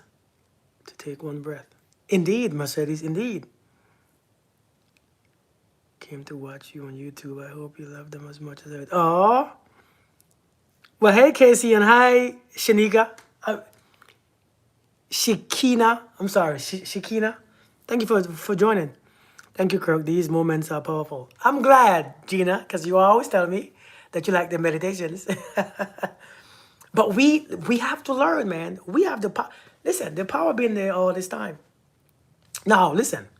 Each breath is life. Each breath is life. Each breath. Each breath. Each breath. If you only focus on one breath at a time, life will be simple. But it's when you lose focus from the breath and put it on this and that and this and that, you give that your breath. See, when you give the problems your breath, you bring that to life. Do you understand? You hear what I just said? When you give that the breath, see, whatever you pay attention to experiences the breath. Everything you focus on as you breathe, you give it life. I want you to understand this is why wherever my attention goes, what happens?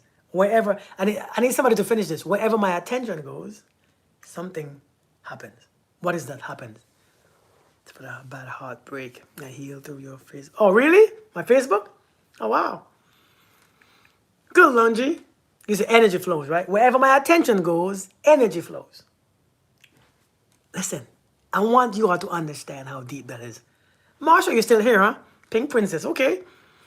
Wherever my attention goes, energy flows. I want you to understand how deep this is.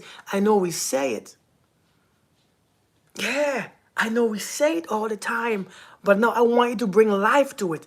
Wherever my attention goes, if my attention is on whatever it is, problems or financial issues, you breathe the breath of life on it because it's your attention, it's your focus.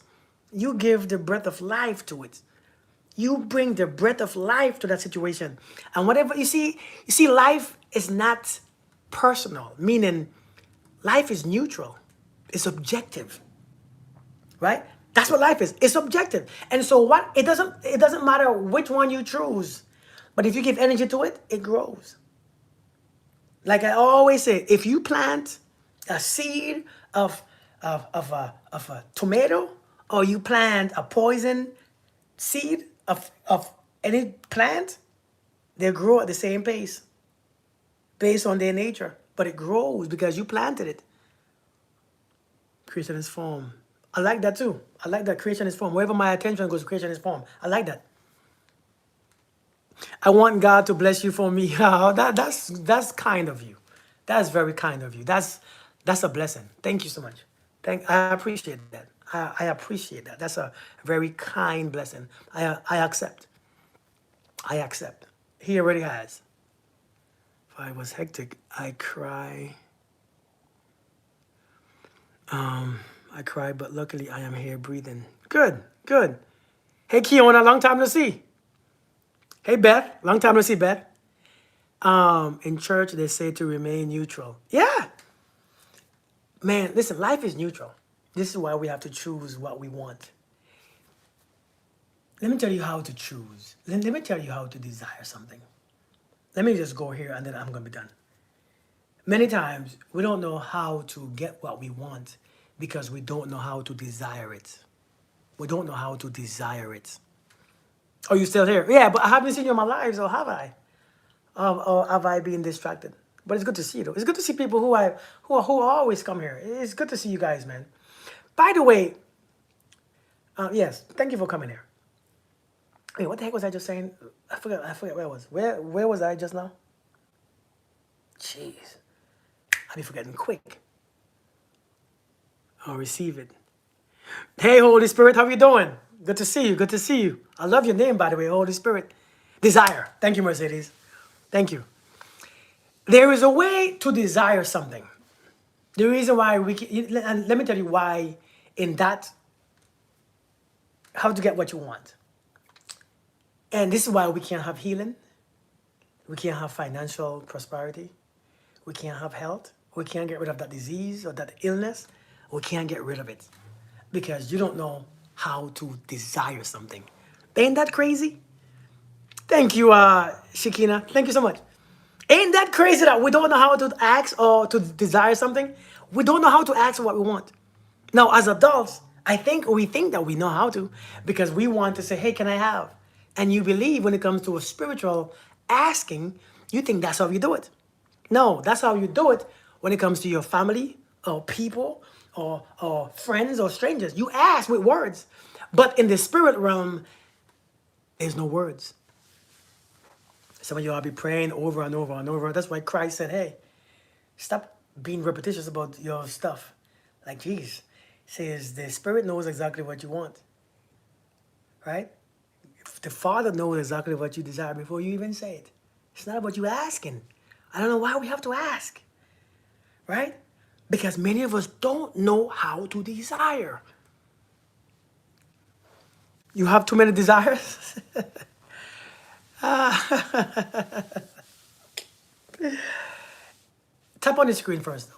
If you tap on the screen first, just tap on the screen. You are. Hey, listen, you all got my moderators screaming at you all, telling you all tap on the screen. You all didn't tap it on the screen. I'm sharing my heart out, and you all can't tap on the screen. Oh my God, our tears, our prayers when we are tired in spirit. I don't want your tears to be your prayers, and I don't want you to be tired in spirit. In spirit, you should always be recovered. Right? If you ain't tapping, you ain't Casey. Let me tell you though, my phone about to die soon, so I don't have much time. My phone about to die. I'm not gonna plug it in because my daughter is out there. I want to go get my daughter for a second. Let me tell you how to ask for stuff because many of us don't know. Your words don't really mean so much in the spirit realm. Thank you for the gifts. Your words don't mean that much. Your words don't have that much power as you think it does. Words are not that powerful. The words are not powerful. Your images are. Understand the reason why they say words are powerful is because each word, your brain has an image that it uses when you speak it. Listen, I have a black car and it goes 60 miles per hour. The only reason why you can actually understand what I just said is because you know what a car looks like. The brain connects to it so quickly. Remember, the brain is faster than the speed of light. It works faster. So when I say the car, the black car, you have an image in your mind. You saw a black car. A matter of fact, can I ask you a question? What brand of car did you see? I'm just curious. What brand of car did you see? What brand and model did you see? Just let's do a little practical exercise. I said the black car. What kind of car did you see? A Corvette? A Honda Civic, Miranda, that's where I was. Mercedes Benz, okay, Mercedes, a Corvette, a Mustang, okay, a Jeep, a Mercedes. You see how you all have your own thoughts? Volkswagen, damn, Volkswagen. F-150, okay, that's what you all saw. Chrysler 300, Chevy, come on, what, you see? You see how big this is, BMW? Do you see how beautiful this is? So a Harrier 240, I don't even know what that is. Dodge Hellcat, God, I like the sound. A Camry, okay. Do you see how beautiful the mind works? You see, it's not the word that I use, it's your image that you see. You don't hear me. You have an image in your mind that connects you to every word that I speak. It's not the words that's powerful, is your thoughts, and your image is powerful. Your image is just very powerful. And so as you speak, you are seeing something. As you speak, you are seeing something. The reason why you don't know how to ask for something is because as you speak, as you ask for something, you're seeing a lack of it. Come on now. If you see something and you see a lack of it, that means you don't see it. Do you understand it? Do you understand? If you see, if you ask for something, you usually feel like you don't have it. And so therefore, there's a lack of it in your mind. And where there is a lack of it, you cannot create it because it's nothing there. It's nothing there. It's heavy, ain't it? It's heavy. There is nothing there. So how can you create something when there's nothing there to create? Everything that you desire comes from the inside. This is, see, your desires are actually the creator. You call him God, or you call her God, or whatever you call it. It's the creator trying to experience itself in that thing that it makes you feel like you desire, because it wants to be experienced in all things. One thing about life, life wants to be experienced in all things. It wants to experience all feelings, all emotions. That's what Jesus represented. The experience of life itself, the experience of the Creator, the experience of God. That's why He came, to experience life as you. And so your desires is actually something that you give birth to so that Jesus in you can experience it through you. Do you get what I'm saying? Do you get what I'm saying though? Let me know if you understand me.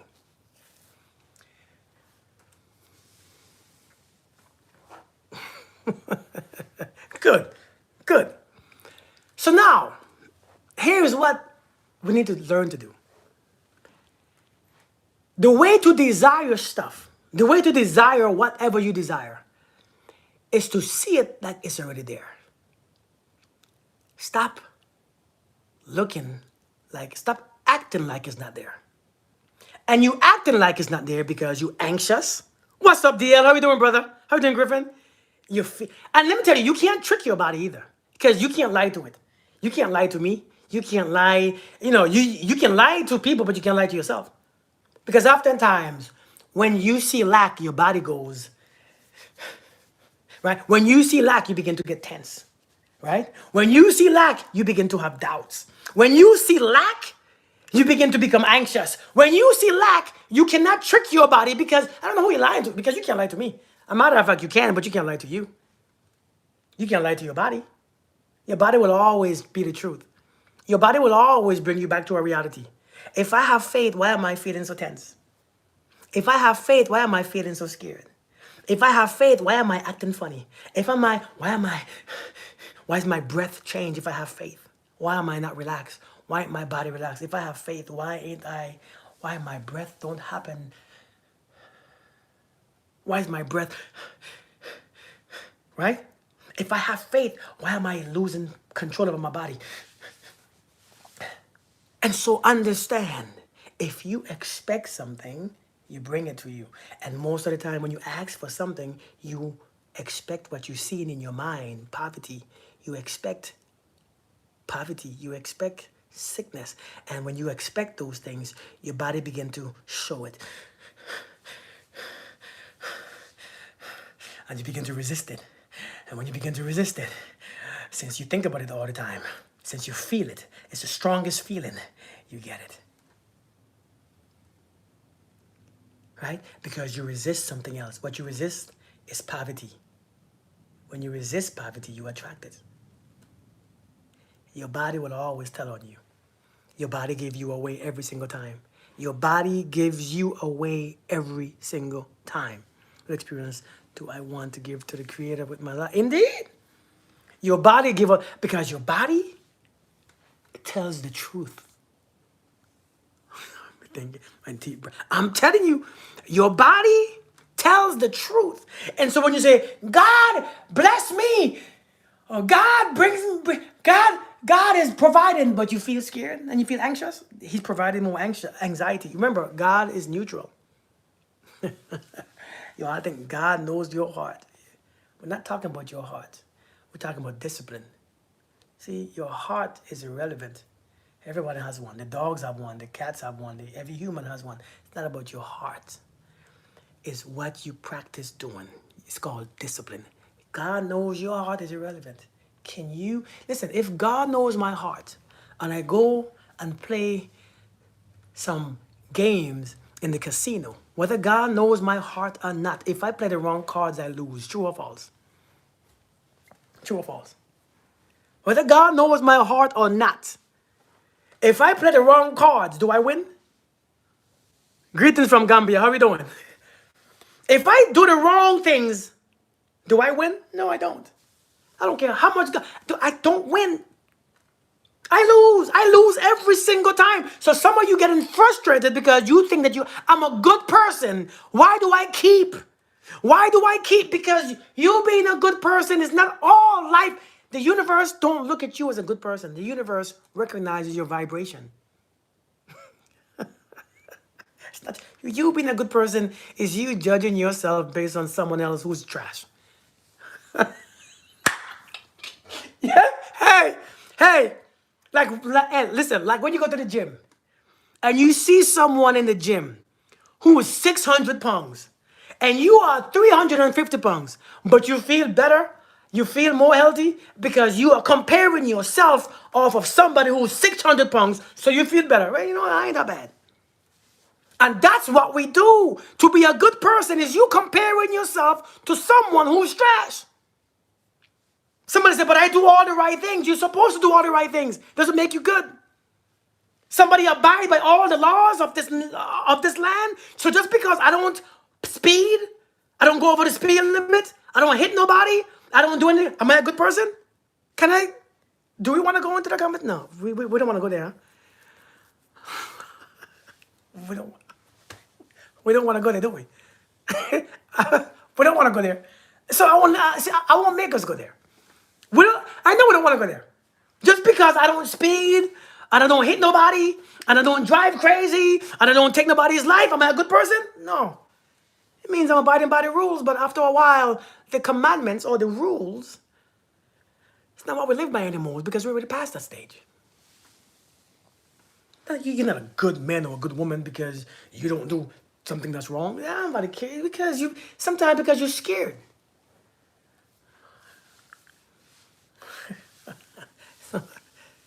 Sometimes you're scared to get in trouble. We all have our own reasons. You're scared to death. Fear don't make you anything. Fear don't make you love, does it? But now the New Testament says, if you love me, this is what you're going to do. That's not hard to do anymore. What's next? I shouldn't be trying not to speed. I shouldn't be trying not to cheat. I shouldn't be trying not to do anything crazy. I shouldn't have to try to do all that stuff now. Should be already, hey, I've grown. It should be the new commandments. The new commandments that I gave you is love everyone as I love you, or as you love yourself, as you love the church. That's the new commandment. Because now it's not by fear. It's not, but we already passed that. I obey the rules. Now what? You want the way how you want. If you ask the universe with your emotions, you can't ask with your words. It doesn't work. That's why people be praying and praying and praying and begging. I pray about it. What? Pray about what? Now I know some of y'all are gonna get mad at me for saying this. Don't get mad at me. Understand what I'm saying, okay? Don't get mad at me. Please don't get mad at me. But pray about what? What are you praying about? What do you pray about? How? And yes, praying about it, if when you are praying, you align your emotion into receiving it. Because what is praying? So the Creator already know what you want before you ask for it. Praying is you going to receive it. To receive something, first thing first, you got to be humble. You got to humble yourself. See, that's what praying is. You all think praying is blah, blah, blah, blah, blah, blah, blah, blah. In Jesus' name, amen. Have you ever seen somebody pray over their foods every day, but they get bigger and bigger and bigger and bigger and sicker and sicker and sicker, but they bless their foods? What does that mean? No, we don't want to talk about it either. Get sicker and sicker and sicker and sicker and sicker and bigger and bigger and bigger to get more. Because it's not about asking for something is empty. It's emptiness. So ask with your heart. What you have to do is this. If I want to escape poverty, if I want wealth, as I use my words to experience, this is how I could ask for something, okay? Let me tell you. So let me show you how to ask. Hold on. Let me bring my charger. Because I want to talk about this. Give me 1 second, okay? Because my phone is about to die, okay?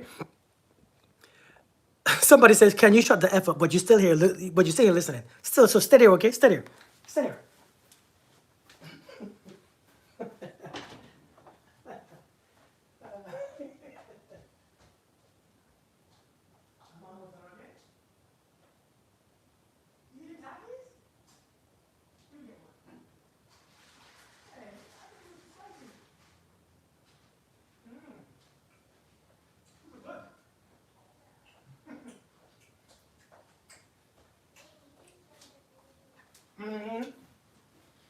Ain't nobody.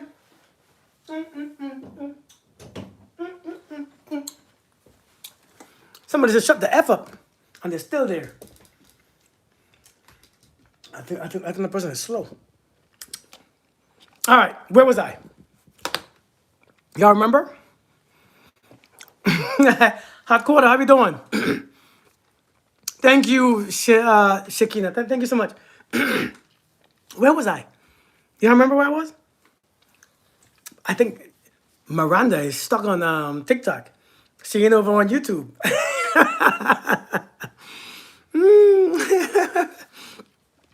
So praying.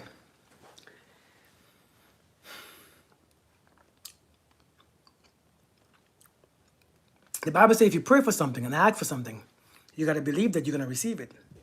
If you believe that you're going to receive it, it is yours. It didn't say what it is. I don't know why you are saying if it's God's will. It says, when you ask for something, believing that it shall be given to you. Believing that it shall be given to you, that is yours, you shall receive it.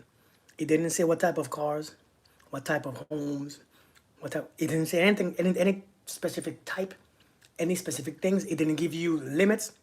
Say if you ask for something, believing. Thank you so much. Thank you so much. Thank you so much. Say if you ask for something, believing that it shall be given to you, it shall be. Now, that part alone, I already taken you out. Believing that it is done. Believing. Some of you don't think that is yours. Some of you base yourself on what happened to you. I don't deserve this.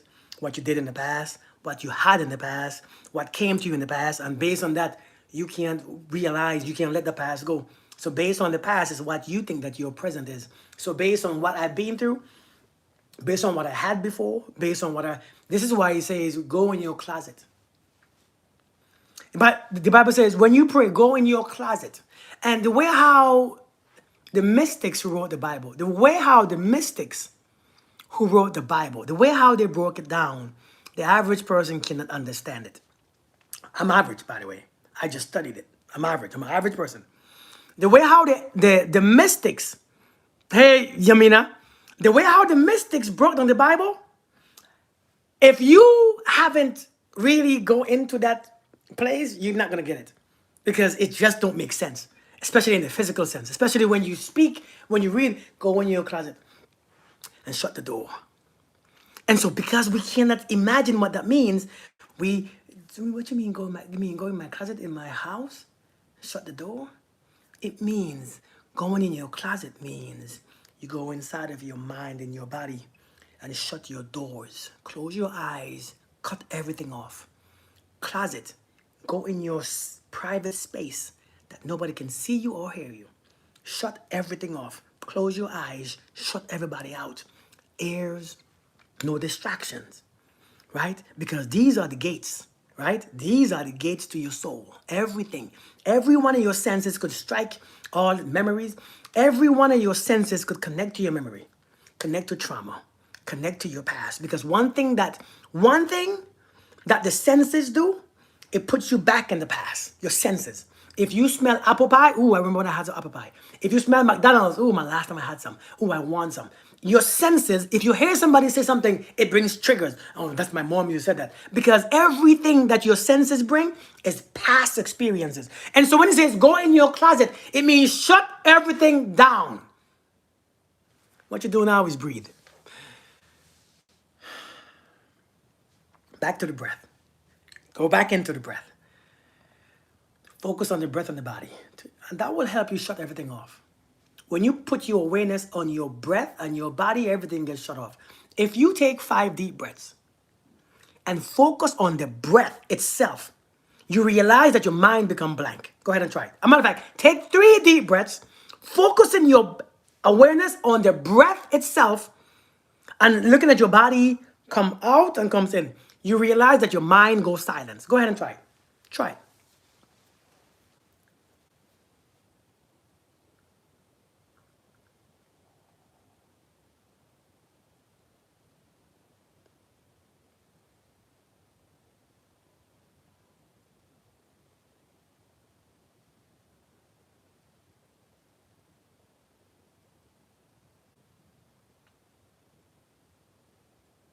Do you see how your brain can't think?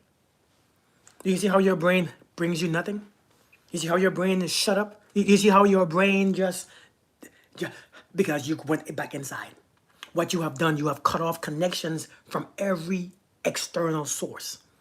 That's what you have done. You have cut off connections from every external source. And so when you ask for something, since every external source has been cut off, you're not going back in the past, you're not going back in fear, you're not going back in doubt, you are being present. Does that make sense? So when you ask for something, come back into yourself and learn only when you come back in yourself and you relax your body is when you are open to receive what you ask for. Only when you are open to receive. But if you fearful, if you up and down, running around and scared and insecure, hey Veronica, and doing all these things, because you're not home. The mailman is gonna miss you. The mailman came to deliver what you asked for, but you're not there. Right? The mailman came to give you what you asked for, but you're not there. You're somewhere else. You went out drinking, you went out because you're not there. And so praying is not what you think it is. The very essence of prayer is you cannot speak it. You can learn to speak it, so I can make myself speak it. Check this out. Let me tell you how I use my words to ask for something, okay? Let me show you something. Let me show you how I use my words.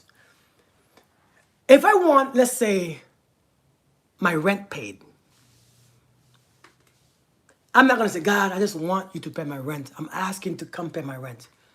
That means you don't have it. That means you're operating from lack.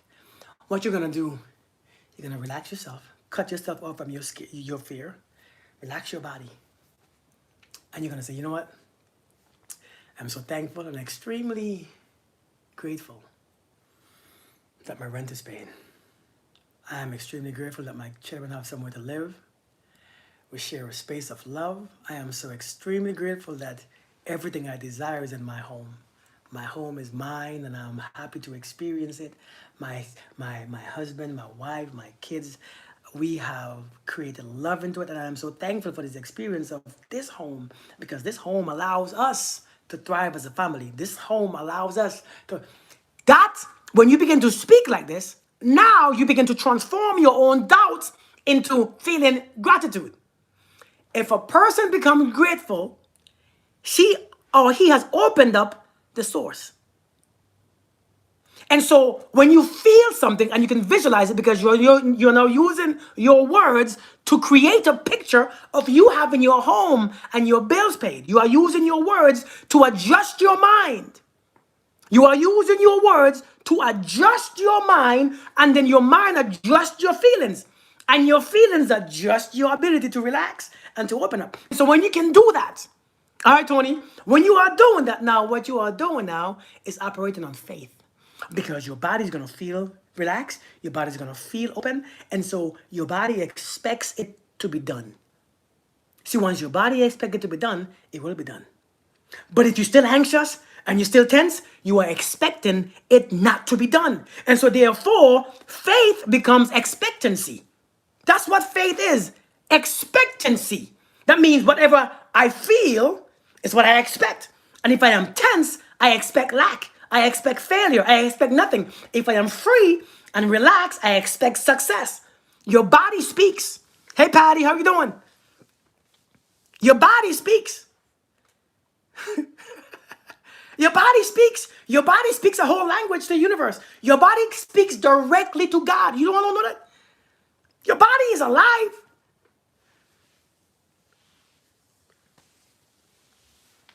Your body is completely alive. So is your mind. So is your words when you use them properly. Your words. So when you ask for something, you have to be open mind. You say, why when I start worshiping God, I start remembering what He has done for me? Because that's the frequency that you operate in. Whatever frequency that you operate in is what takes over. So if you know, and sometimes, listen, memory is not bad sometimes, Memory is great. Memory is beautiful too. How do you release the tension? To maintain a peace of mind, because the main destroyer of peace, mind, is anger. That is true. That is true too. So how do you release the tension? See, releasing tension also. So I'm gonna show you something, okay? Real quick. I'm gonna show you something real quick. How do I release tension? I release tension using my imagination, okay? So I'm gonna sit here. I'm gonna sit right here. I'm gonna use my imagination. And so to release tension, because sometimes we are so tense, your shoulders are up here and your shoulders begin to hurt. Have you ever had hurt shoulders? Hey, billionaire, how you doing? Have you ever had tension right here? Your shoulders are tense, your neck is tense, your arms is tense, your chest is tense, your stomach is tense, you get cramping, your chest is tense, you can't breathe properly. And so then, you are tense. That means you are just tense. And so if you want to release that tension, is first thing first, I'm going to take a deep breath through my nose. I'm going to exhale. Now, if I exhale and remember, I'm going to say out loud, my neck is relaxed. If I say my neck is relaxed, then I'm going to relax my neck because my brain speaks for me. So I'm going to breathe in. I'm going to say my neck is relaxed. I'm going to use the external I'm going to use the release, which is the exhale, to exhale. You see my neck relax? I'm going to say to my mind. I'm going to take another deep breath in. I'm going to say my shoulders are relaxed. I'm going to relax. I'm going to start from head up. My shoulders are relaxed. I'm going to relax. I'm going to drop my shoulders as I exhale. Go ahead. Try it so far. Tell me if it makes. Go ahead and try it. Don't just listen to what I'm saying. I want you to try it. I'm not one of them people who just talk without you. I want you to try it as we speak. I'm not talking trash. I know exactly what I'm doing because I do this. This is what I do. Right? This is what I do every day. So I know exactly what it is. Okay? Drop your shoulders. You're going to breathe in again. You're going to say, my chest is relaxed. You're going to relax your chest, but you're going to visualize your chest clearing up. Forgiveness, no resistance. Your heart is beating perfectly fine. Your lungs is completely connected to God, right? You have to visualize, use your visualization. You have to use your mind to relax because you have to see it being done. If the mind can see it, it's real. And if your mind can see it, it has to be real. It's as real, as tangible as it is possible. So as you bring it out, you relax because your breath out means it is so. Your breath in means I'm about to, right? When you're about to run, when you're about to dive, you take, right? And when you breathe out, a breath is two parts. When you're about to breathe out, that means it's done. So each breath is two parts. One gives you energy and one calms you down. Hey, Adri, how you doing, girl? One makes you ready and one makes you done. Y'all quiet. Y'all still there? Did you all try it? Adriana, you back from London yet?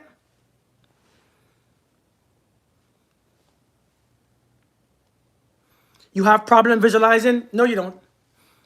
I bet you can visualize nonsense. Nobody has problem visualizing. You are great at visualizing problems, poverty, sickness, anger. You can listen, you can visualize those things all day. You don't have a problem visualizing. Somebody told me their imagination is weak. No, it's very strong. That's why you're struggling so much. That's why you have so much fear and anxiety and depression, because you have a very strong energy. You have a very strong imagination. What's up, Kendall? How are you doing? That's why you have.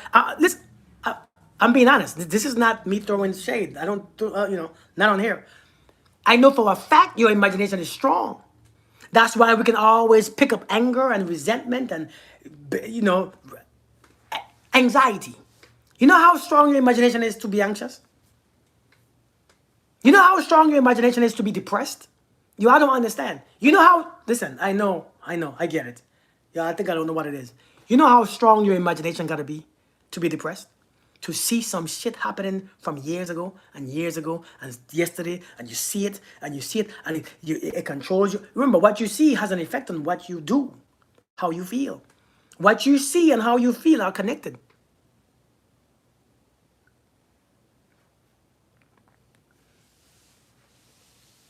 Self-centered attitude, source of suffering. Say that again. Too much self-centered attitude. You see isolation, loneliness, fear. Indeed. Indeed. To recognize that infection. Facts. Wait, what was I saying? I forgot what I was saying. I forget where I was. Totally forgot where I was. Where? Tell me again where I was. Lord have mercy, I forgot. Never looked at it that way. Looked at what that way. I forget what I said. I forgot what I said. Mastery of Love. Prince, that's a beautiful book. That's a beautiful book. I forgot what I said though. What did I say again? The person, yeah. Thank you, Mercedes. See, Mercedes, you here. And anxiety and all that stuff. You have a strong imagination. It's stronger than you think. It's a lot stronger than you think. What you see affects, what you hear affects how you feel. Remember, this is why you have to guard your gates. You have to pay attention to what comes in. Your eyes, your ears, your mouth, all this affects how you feel. And your feelings, if you're gonna be on here and living by how you feel, you can't get nowhere. It's very hard to be above. You're gonna always be sinking. How you feel is heavy. Guarding your gate is peace. It's very peaceful. You have to guard your gates. What you see will bring you back into a whole suffering. It will remind you of pain. Because why? We are easily reminded of pain and suffering. We are easily reminded of pain and suffering. So we gotta be mindful. What we see, what we hear. Sometimes, boy, have you ever stopped trying to listen to some kind of music that you love, but you know it was raggedy, but then you hear somebody playing it in their car, and you, shit, this sounds good. Now you know what? Let me listen to it one time. You know, it won't hurt me one time. Or you've been trying to stop smoking cigarette, and you smell some smoke. Have you ever tried to stop smoking? And then you hung out you were somewhere outside or walking down the street and you smell somebody smoking. And when you take a whiff of that smoke, God, it brought back a whole picture. It brought back memories, and it makes your craving grow stronger. You didn't even want to smoke until you felt like, until you smelled it. Lessons are like movies. You should only see a movie once to know what the ending is. I like that. I feel like that's about bacon. Yeah, bacon too. McDonald's have a smell. McDonald's has a smell that Popeyes has a smell that you smell that chicken, you know it's bad for you. You're like, oh, damn, that smells good. I bet that chicken is good. I bet that chicken is clean. Soda, you're like, I bet that chicken is. God dang, that chicken, I bet it's good. You know what? Let me eat one piece. Let me just get a wing. You know, a wing is a small. Let me just get a piece. Let me just get one piece. You know, ain't gonna hurt me. Let me just get one piece. Oh, actually, let me get two. If I could get one, I could get two, right? You know, because if I could get one, I could get two.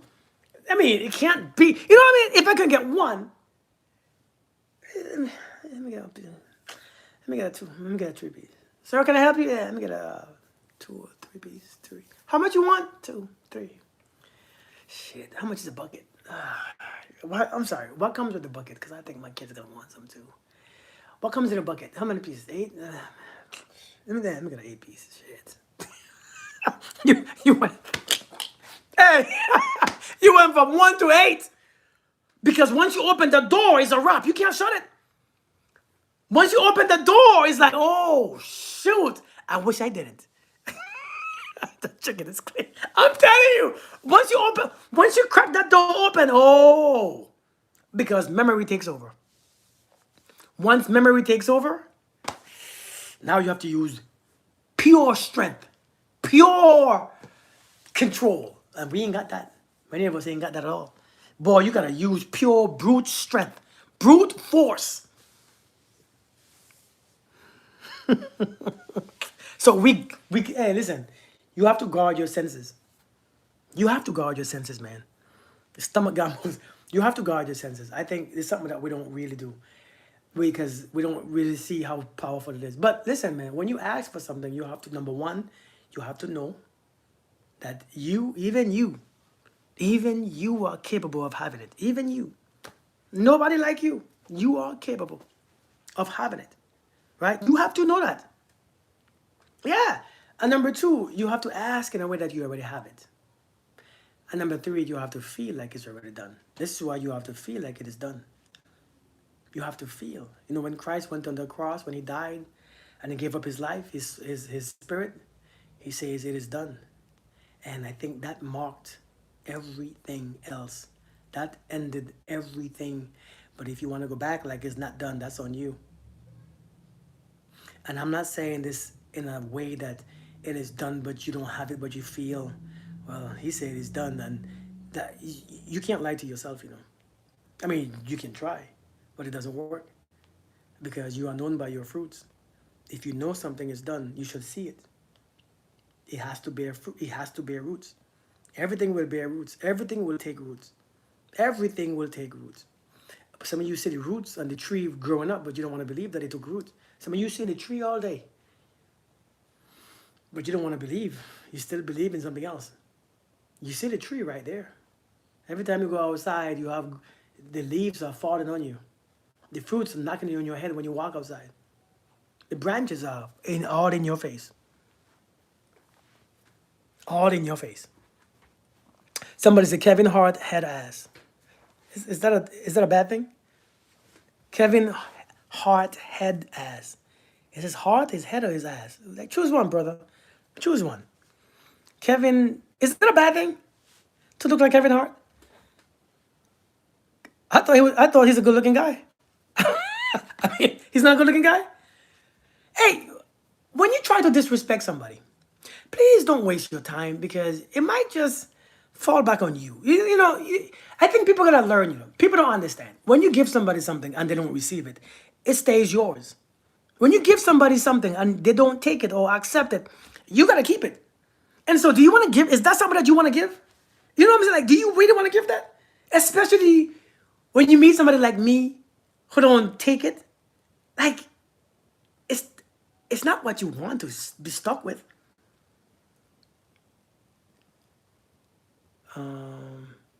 You all gotta be careful, man. We gotta stop giving people things that you don't want because if I don't take it, it's still yours.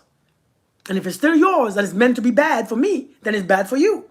If it was meant to be bad for me, it has to be bad for you. So when you hold on to it, you suffer. Y'all gotta be careful now. This is why we should give people the things that we would like. Seriously, we must give to people what we would like, not the last, not the scrapings, not the rest that's left. We should give to people some of our best. We have to be aware. We have to be aware. This have to be mindful. Does that make sense? It's just like that. There's an old day passes, a new day arrives. The important thing is to make it meaningful. Meaningful friend, a meaningful day. I like that. He's an ass. We have to be mindful, man. Don't give people our worst. Because we're going to be stuck with it too. I've learned not to accept certain things. Right, Tony? I have learned not to accept certain things. Because if I don't want it, I don't take it. If I don't want it, I'm not going to react to it. You know, you took something when you react to it, right? Like the person who just called me a Kevin head ass. Who you calling Kevin Hart? No. That means I took it. That means now I took it. I aligned to what he said. It's true. Sometimes you have to learn that if you feel the emotion, if you experience the emotion of what somebody says, it's an agreement to what they are saying to. It's an agreement to it. That means now it's passed to you because you took the emotion of it. You took the emotion that it carries. You took the emotion that it carries. Once you took the emotion that it carries, that's how it passed to you because the emotion is the connection. And now you took the emotion that it was sent in. Once you pick up that emotion, it's passed on to you. You have to be careful about which emotions that you are emoting. You have to choose your emotions wisely. Hey, Rachel, you have to choose which emotions wisely. This is why you just can't react. You have to choose what emotion that you are emoting. You have to choose your emotions. Because if anything somebody gives to you and you match the emotion to it, once you match the energy of the once you match what they do or say with the emotion or you match the energy, this is what matching energy is. It's not about giving back them that they gave you. It's not about them cussing you out so you cuss them back out. That's not matching energy. Yes, it is. Matching energy is to go in the same alignment of that what that word was set in. That action was done in. Is to match that same, to be on the same wavelength of what that was the intention of that thing, what did to you. So we gotta be careful to choose our emotions. Many of us don't, a matter of fact, the majority of us don't know how to choose emotions. No idea. Energy in motion. We don't have an idea how to choose emotions. We think whatever the outside does, we have to react on the same place, or if not. Have you ever seen someone have you ever seen someone react completely different than what was done to them? Have you ever seen somebody smile and was cheerful when somebody was rude to them? Have you ever seen somebody give a complete different reaction from what you expected? That person know exactly what they're doing. You probably think that they're crazy. Oh, you weak. That's a strong person. You know how strong you gotta be to do that? You're told to hold boundaries, to not reward them with your presence. It's easy to hold others accountable if you're at the store or you don't live with them. So how do you do it with, say, a partner or a kid? This is where the challenge comes in, right? This is where the challenge comes in.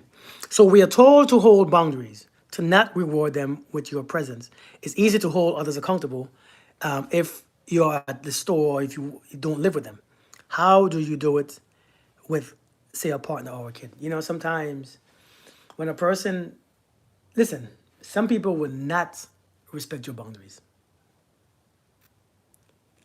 Let's be honest. Some people will not. Some people that you live with, some people that you are with, some people that you are best friends with, some people that you are in a relationship with, they will not respect your boundaries. They're just not.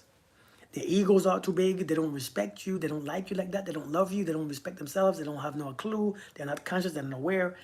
They will not respect your boundaries. And how do you do that? Sometimes you already did it. You already tried. You've been there. But every time you suffer, every day you suffer, and every day you suffer. Sometimes you have to remove yourself. Sometimes you got to remove yourself. Now, when it's a kid, sometimes a kid needs an ass whooping. Sometimes they get too big and they get too old. But this is why you have to instill them discipline in them kids while they are young. Sometimes that's just one of them things. We instill them discipline in them kids' ass from a young age. Like my son and my daughters. Sometimes when I speak, I don't have to speak twice. Hey.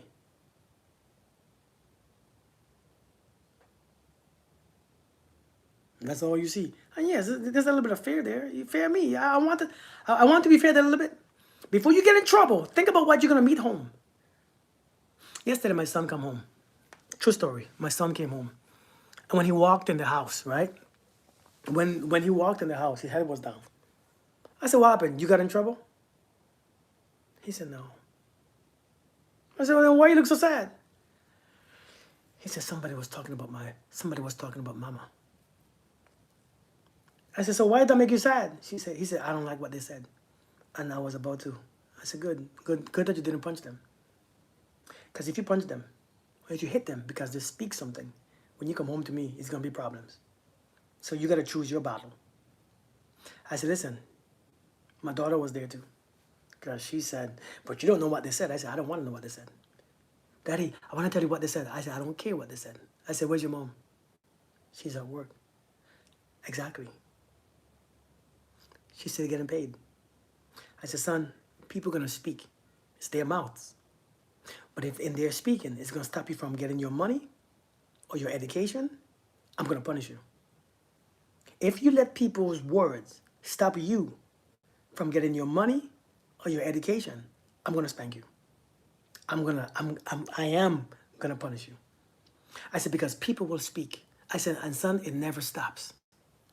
It is never going to stop. It will never stop. I said, when you get to my age, you're going to still do the same thing. But if you're going to let somebody, this is how I talk to my son. If you're going to let somebody mess you up and do this to you, you will never get anywhere.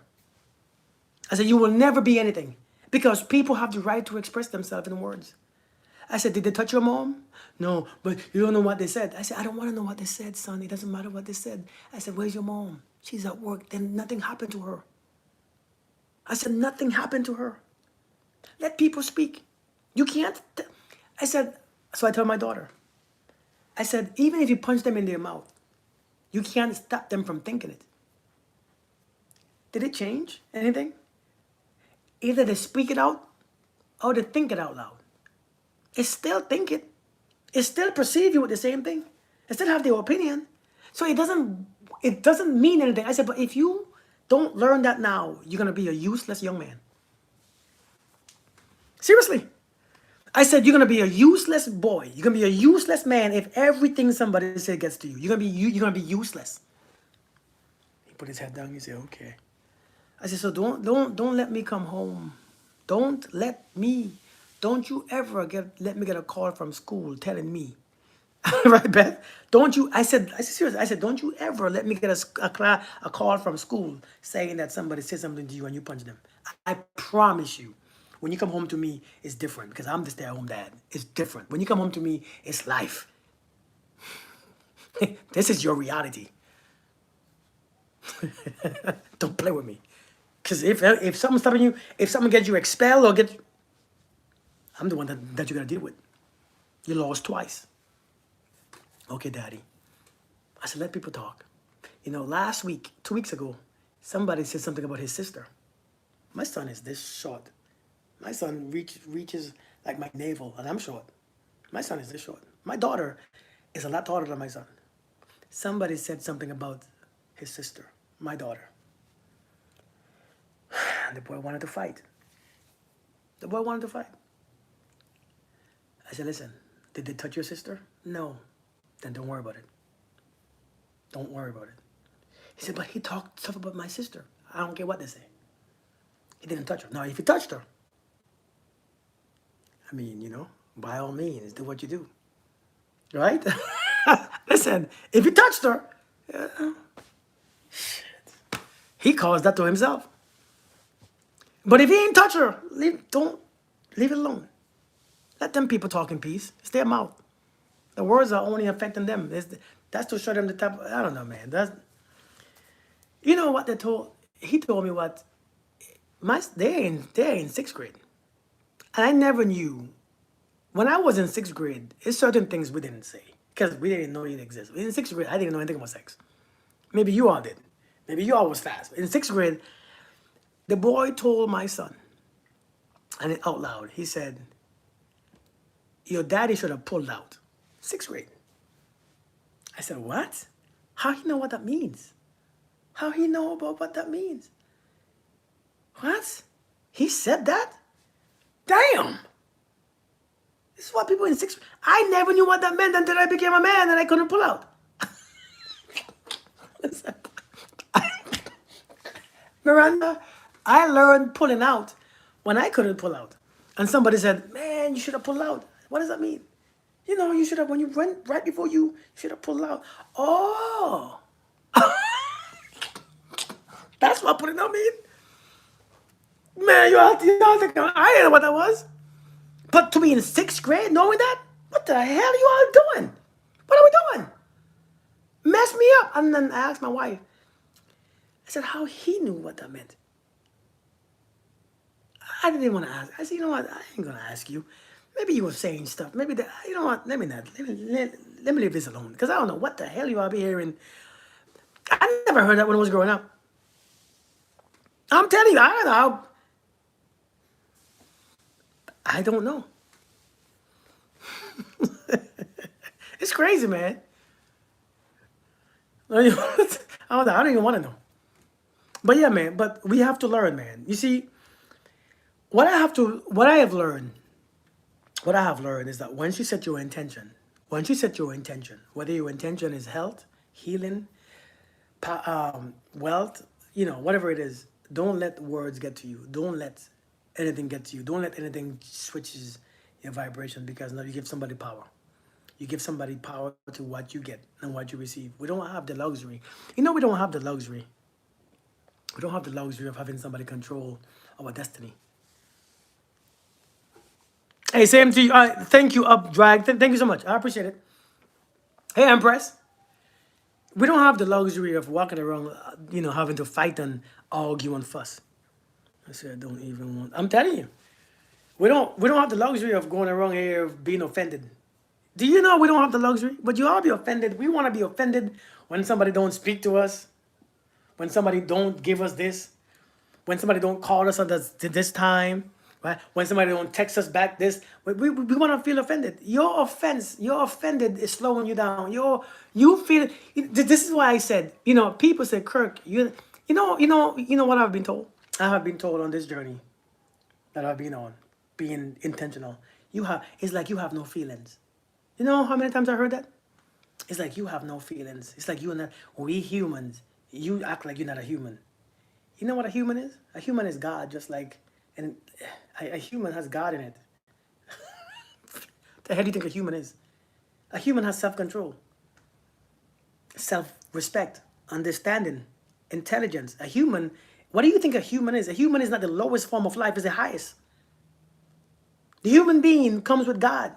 As soon as it's born, it has God in it. The highest creative minds and human being is completely complete.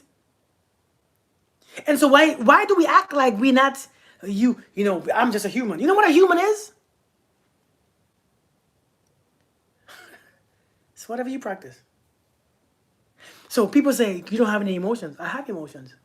But I have money too. But if I don't want something, I'm not spending my money on that. Do you spend money on what you don't want? You all got quiet. Miss Henny, I had a dream about you last night. I don't know why. I don't know how you entered my dream, but it was very disturbing. Miss Henny, I don't know why. I must be on your mind, Miss Henny. You was thinking about me last night. No, I'll explain offline. I'll text you. I'll inbox you. I can't say it on here. They're gonna look at me funny.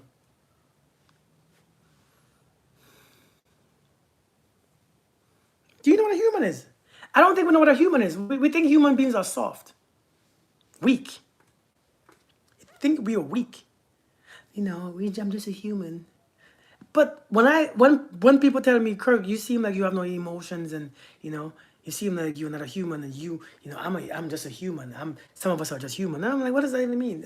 That's an insult to me. That's an insult to you. I see that. Seriously, I think that's an insult because I practice.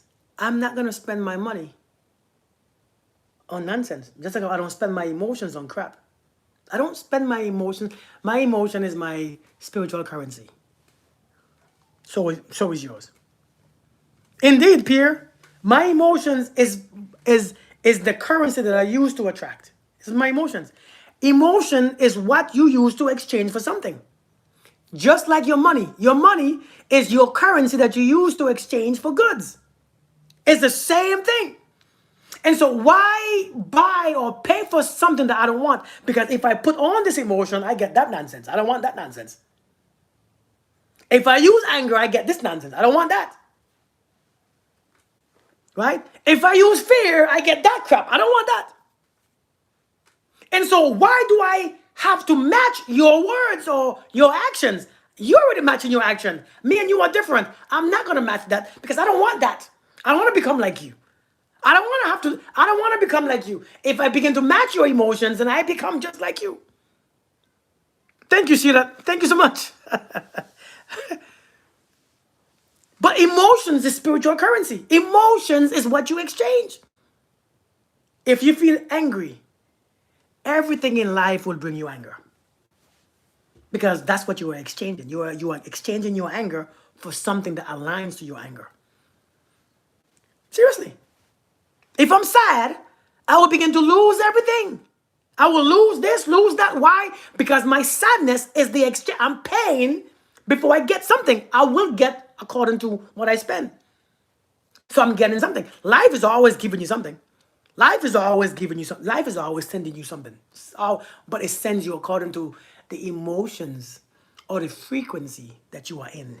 That's how it sends you. It sends you this, it sends you that. It's because you, if based on how much you have, how much money you have, or how much spiritual currency that you are in, is what you get. Many of us, we want wealth while we feel poor. How?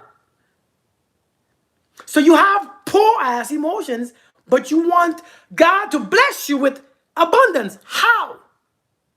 It doesn't align. It doesn't match. Your emotion is your spiritual currency. You using them because you think, see, you using them to react from the outside. You're doing it backwards. You are using, thank you for the heart me. You are using emotion to react from the outside. You should be using your emotions to create the outside. You are using it backwards. It's creating you. See, if the outside creates you, you're useless. God's girl, amen. How are you doing? If the outside transforms you, you're cooked. Like my kids say, you are cooked. It's the inside should have influence on the outside. My emotions instruct the outside to what I want to bring to me. If you're using your emotions to in exchange for what happened on the outside, you're gonna always be up and down, up, down. Can I ask you a question? Is anybody here what you consider emotional? Use your emotions to create the outside. Indeed. Is anybody here considering himself emotional? Anybody? Emotional? Emotional damage. Is anybody here emotional? Anybody? Lord have mercy. To be emotional. To be emotional is because you so focused on the outside. Your senses are sensitive. You call yourself sensitive. Somebody don't look right. Somebody did this. Somebody said this. Somebody said this. Somebody show you this. Somebody said this. Somebody taste this. Somebody does this, and you all moving. You just like a damn snake, just always back and forth, in and out, and you don't realize that you are a very egotistical person. You stay on the outside. You're not in, because once you are in, you realize inside has to be a choice. Yeah, inside must be a choice. You see, out here you have no choice sometimes. Out here, but inside, if you have no choice either, you lose. You pray don't forget by tomorrow morning. Lisa, you still there, huh? It's because the outside, your senses affect you so much. You got to be so powerful that you cut your senses off. Thank you for sharing, God's girl, amen. You gotta cut your senses off. You gotta cut your senses off sometimes. If you want peace, shut your senses off. Don't see nothing. Don't see nothing, don't hear nothing, just cut it off. And then get out of your head. See, many of us are too emotional because we are always thinking. Always gotta think. Always gotta live in. You're living in your big ass head. You have so much room in the head to play around. Your head is big as hell, and so you have all these thoughts in there. All this 100,000, 50 million thoughts just out of a big ass space in your head, just going around. Your thoughts are just bouncing off. Boop, boop, boop, boop. You're just big ass space. Oh, and so when you have that space to think, when you have all that space to think, your thoughts create your emotions. Your thoughts add to your emotions. And so your thoughts are just, and the more you think, you remember, you don't know what you are thinking. Your emotions reveal to you what you are thinking. Your emotions will always match and align to your thoughts. And so if you don't know what you are thinking, look and see how you feel. Look and see your face. I'm an overthinker. I'll think my way out of $1 million. Yeah. But it's not an overthinker. You know what you should call that? You should call that an indisciplined mental person. Maybe that will make more sense and make you want to stop it. You see what about that? You see, we as human beings, we use some terminologies that don't make sense. It's too soft. We don't listen to it. It means nothing. We think it's okay. See, an overthinker means, well, what's the big deal? Right? When you say I'm an overthinker, what's wrong with that? Everybody does it. If you consider that overthinking an indisciplined mental person, it makes you realize, oh shoot, I'm indisciplined in my mental state. Kind of makes you second guess. Oh, you know what? Let me fix this. Brings a word when, oh, yeah, Pixie. And so we have to use the truth words because a lot of times the words that we use don't really work. It don't hit us. You know what I mean? It doesn't do anything to us. I'm an overthinker. I like to overthink. I don't mind it. Right? Yeah, I've said the word discipline. Discipline, Mercedes, because it's all about discipline. Everywhere Jesus Christ went, he had his 12 discipline. Everywhere Christ went, he had his 12 discipline. You cannot find Christ without his disciplines or disciples, whatever you call them. You cannot find Christ. A matter of fact, when Christ became an adult, hey Janet, do you notice that the first thing that he did before turning water to wine was get his disciplines? You all notice that? Do you all notice he met those discipline on his journey? Come on now, somebody say amen. You all ain't shouting. You all ain't shouting. Huh? You all don't think that's unique? You, see, you are. Maybe I'm excited because I like the simple teachings in life. I like the simple teachings because it makes more sense. When his story began, when his story began, on his journey, he met his disciplines. That's the first things. He met his disciplines. He became disciplined first. That's why he had 12 disciples everywhere he went. 1, 2, 3, 4, 5, 6, 7, 8, 9, 10, 11, 12. And when you put them together with the Father and the Son, you begin to pray. Discipline. This is the 12. 24 elders come together. Fourth. When you put them together, listen, you want to understand, it's praying. And not type of praying that you think. Discipline. When you put them together, you're powerful. That's why my message is always about internal discipline. Internally. Discipline. I always think overthinking is something that can't change. It's just who you are as a person. So you said, I always think overthinking is something that can't change. It's just you as a person. Let's challenge. Let's challenge that for a second, okay? Overthinking has a very important and special job. They are the import of the world God chose. No. Let's see. Now, let me tell you what overthinkers do. Let me tell you. By the way, this is science and this is facts. I'm not giving you my opinion. I'm giving you facts based on studies. Okay? Can I share this with you all? Facts based on studies. You will hear people say that. Overthinking is this and no. Based on facts and studies. I want you to please, can I say something without you all being offended? Overthinking is not really thinking. Right? Overthinking is not really thinking. Because if you are doing something, you can stop doing it. Or if you are doing something, you can stop. Now, can you over digest your food? Can you overbeat your heart? Can your kidneys over? Can you over digest your food? Can you? Because you're not doing it. It's a natural process. So you can't say, I am digesting my food because I'm not doing it. Can you say I am overbeating my heart? Because you can't overbeat your heart because you can't beat your heart because you can't, it's not you doing it. So if you cannot control the beat of your heart, then you can't say I am beating my heart. Amen? Amen? I've always said, oh, no. Mercedes, you're right. I always bring discipline. That's facts. Then you can't say, I am beating my heart. Because you're not doing it. Your heart is just beating. You're thinking, see, your brain is an organ. If your brain can't shut up, it's not because you are thinking. It's because thinking is happening to you. Thoughts are happening to you. You're not thinking. It's happening to you naturally. And if it's happening to you naturally, you can't control your life. If you cannot control your thinking, you cannot control your life. Because as a man thinketh,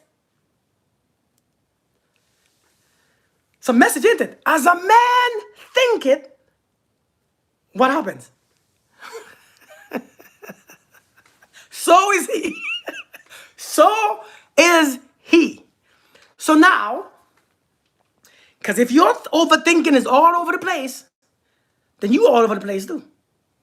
Emotions, emotional baggage is all over the place.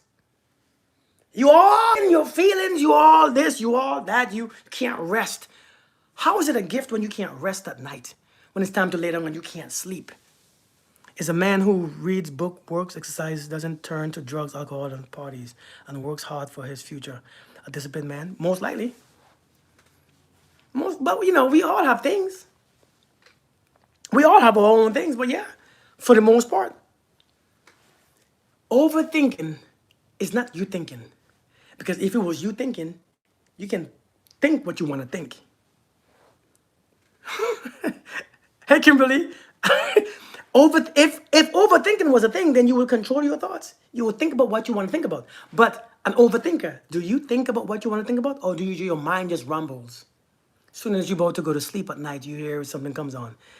Man, I wish I didn't do that today. Today was, you can't, what? Shut up. Would you stop? Shut up. You shut up. You stupid. If you had did this, then you probably won't. You probably would have been, you probably would have been good. If you did the right thing, he probably would have stayed. But maybe it's him. He's just, oh my God, I'm trying to sleep. Somebody called you. Hey, what are you doing? I'm thinking. I've been thinking all night. Because you're not thinking. It's happening to you. Thoughts are happening to you. It's because we lack control. How do you control it? I just showed you how to control it. You probably think it's for something else. But I told you how to control it. There's a few ways to control overthinking. There's a few ways to stop. But the more so in survival that you are, is the more you overthink. I want that to sink in really quick, first and first. The more of a survival instinct that you are in, I can see it now. I second guess everything. Yeah. The more survival mode that you are in is the more you think. Anybody understand that? The more you don't trust is the more you think. The more you don't love is the more you think. The more you don't trust is the more you think. I want you all to get it. The more you don't trust and the more you don't love is the more you think. Because when you can't trust and love, you have to judge everything. Everything has to be a threat. Everything is questioned. Because you can't accept things. The more you cannot accept things, is the more your mind works. Somebody say amen. I just need one amen. The more you cannot accept things the way they are, is the more you think about them. Because you cannot control how it's supposed to be. It was supposed to be this way. It should have been that way. Yeah, I wish it didn't. Because you cannot accept the present moment. If you cannot accept that, you see, the problem is not you overthinking. The problem is your inability to accept things as they are. That's one. And I like you. Hey, thank you. I appreciate that. David Goggins, thank you. I appreciate that. That's a compliment right there. I'll take it. Procrastinators. Indeed. If you cannot accept things the way they are, your mind don't get rest. When you accept things, see, for me to fix my overthinking when I was in a survival mode, when I came from Iraq, when I got blown up, when I was, divorced, and when I got struck by lightning, the way how I stopped overthinking was to accept that it happened. When I accepted that it happened, my PTSD, it got quiet. It got quiet because it should have happened to me. It did happen to me. Who am I? Nobody special. Why not me? When I began to accept my ex-wife leaving, thoughts was gone. But when I didn't like it, my mind, I can't believe it. She just get up and left me. Oh my God, I bet she with somebody else. I don't know who she with. Let me check. She chick is trash, man. I should have left. But I accept.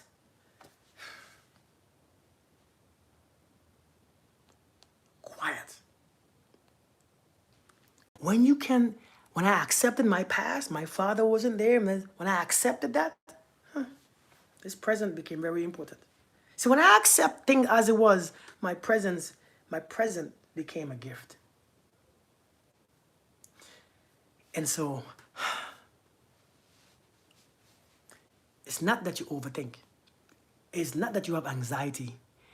It's that you lack. Hey, Yasmina, you lack the ability to manage your energy. Yeah, so much peace after. You lack the ability to manage. You see, if you can, one question is this. If you can manage your own energy, would you be anxious? Think about it, question. If you had the power to manage your energy, would you be anxious?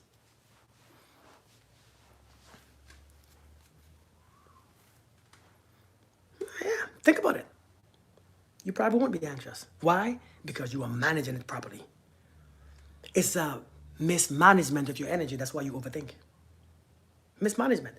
You see, these things, we accept these things because we think these are natural. It's not natural. It's not natural to overthink. It's natural to be at peace. It's not natural to be poor. It's natural to have abundance. It's not natural to be sick. It's natural to be healthy. We look at things the opposite way as natural. And so naturally, we lose. We lose. The natural thing is to be peaceful. But to be peaceful, you have to accept things as the way they are. To be peaceful, you have to accept things the way they are. If you want to stop overthinking, accept things the way they are. Number 2, let me show you how you can stop thinking. Let me show you how you can stop thinking. I showed you before. Give me a second. Let me show you again. You want to know the second step to not overthink? We are programmed backwards. They think other people are thinking about what they're. Hey, listen, man. I have learned these things, man. And when you have learned these things, you have to do it, man. Work hard for your goals and stay humble along the way. Facts. Facts, facts, facts. When I learned these things, I realized you can't learn these things and not practice them because you wasting your whole time. When you learn these things, man, to whom much is given, much is required. When I learn these things, if you don't want to do these things, please don't learn it. Because once you learn these things, you can't unlearn it. And it sucks because now you feel guilty for not doing it. Once you learn these things, it's not good. Give me a second. Let me see something.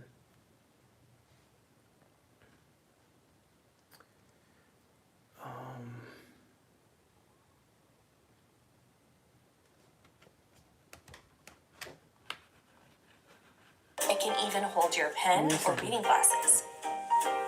Thanks to the hit. All right.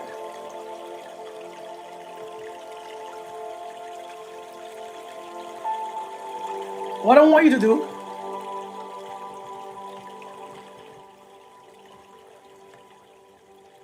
can you hear my music?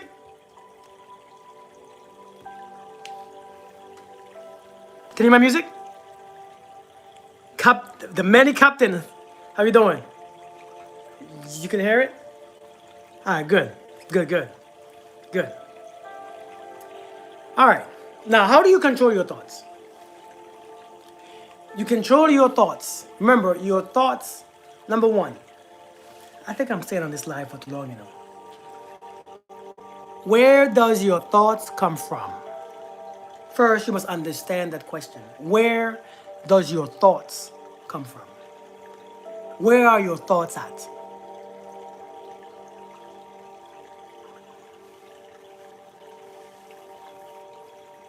Your thoughts come from the outside of you, not the inside.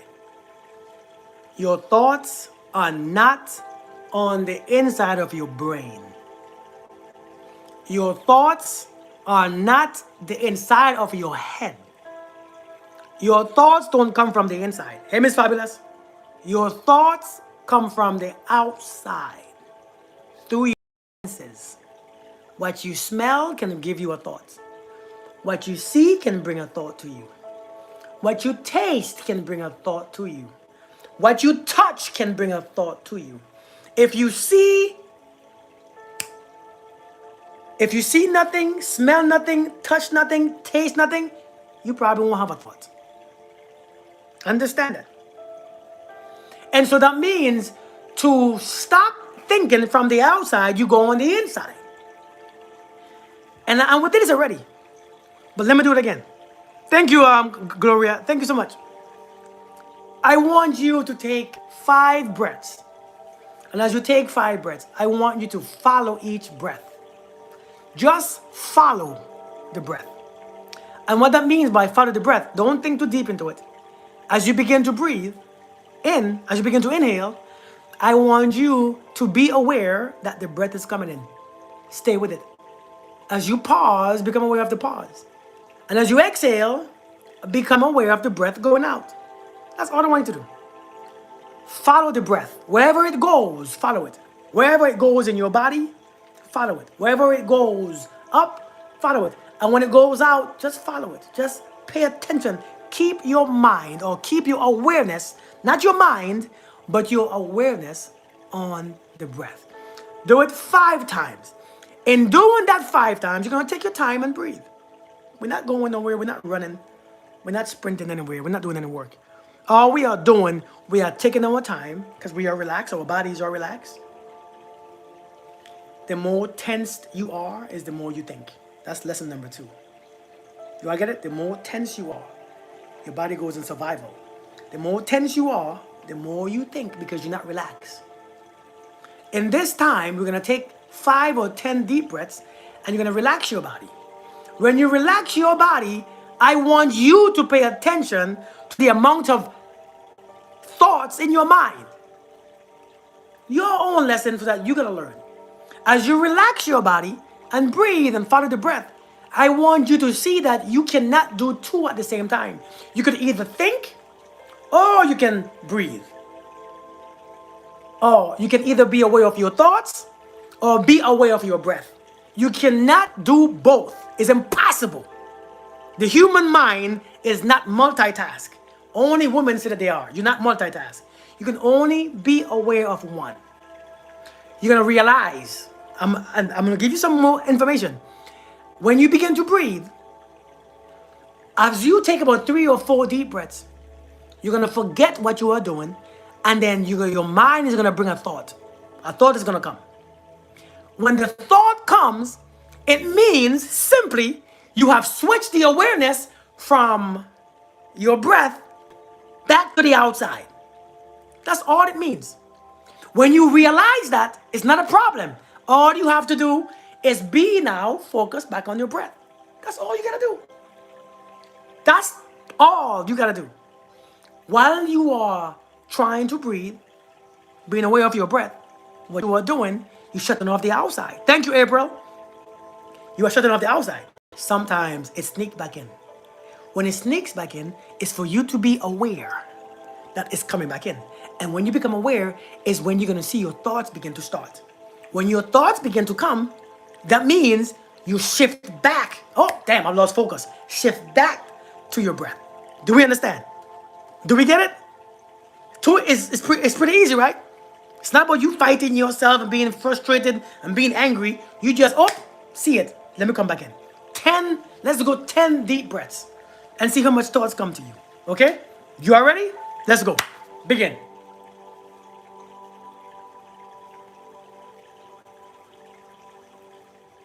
Remember, follow the breath.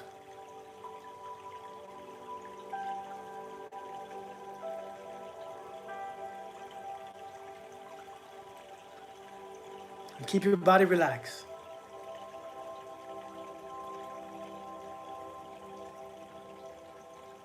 Breathe through your nose. In slowly and out slowly.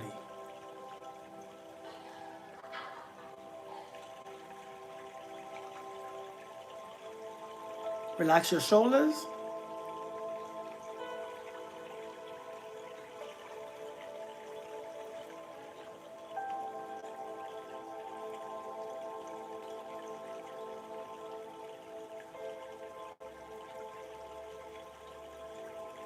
Relax your chest.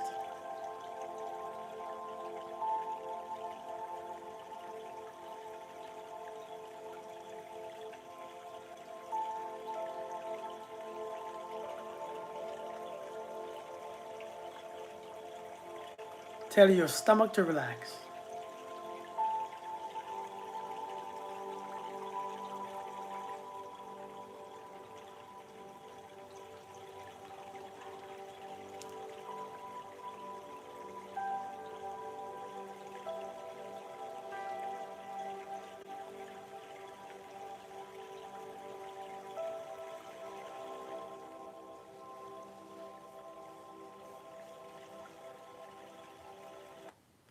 All right.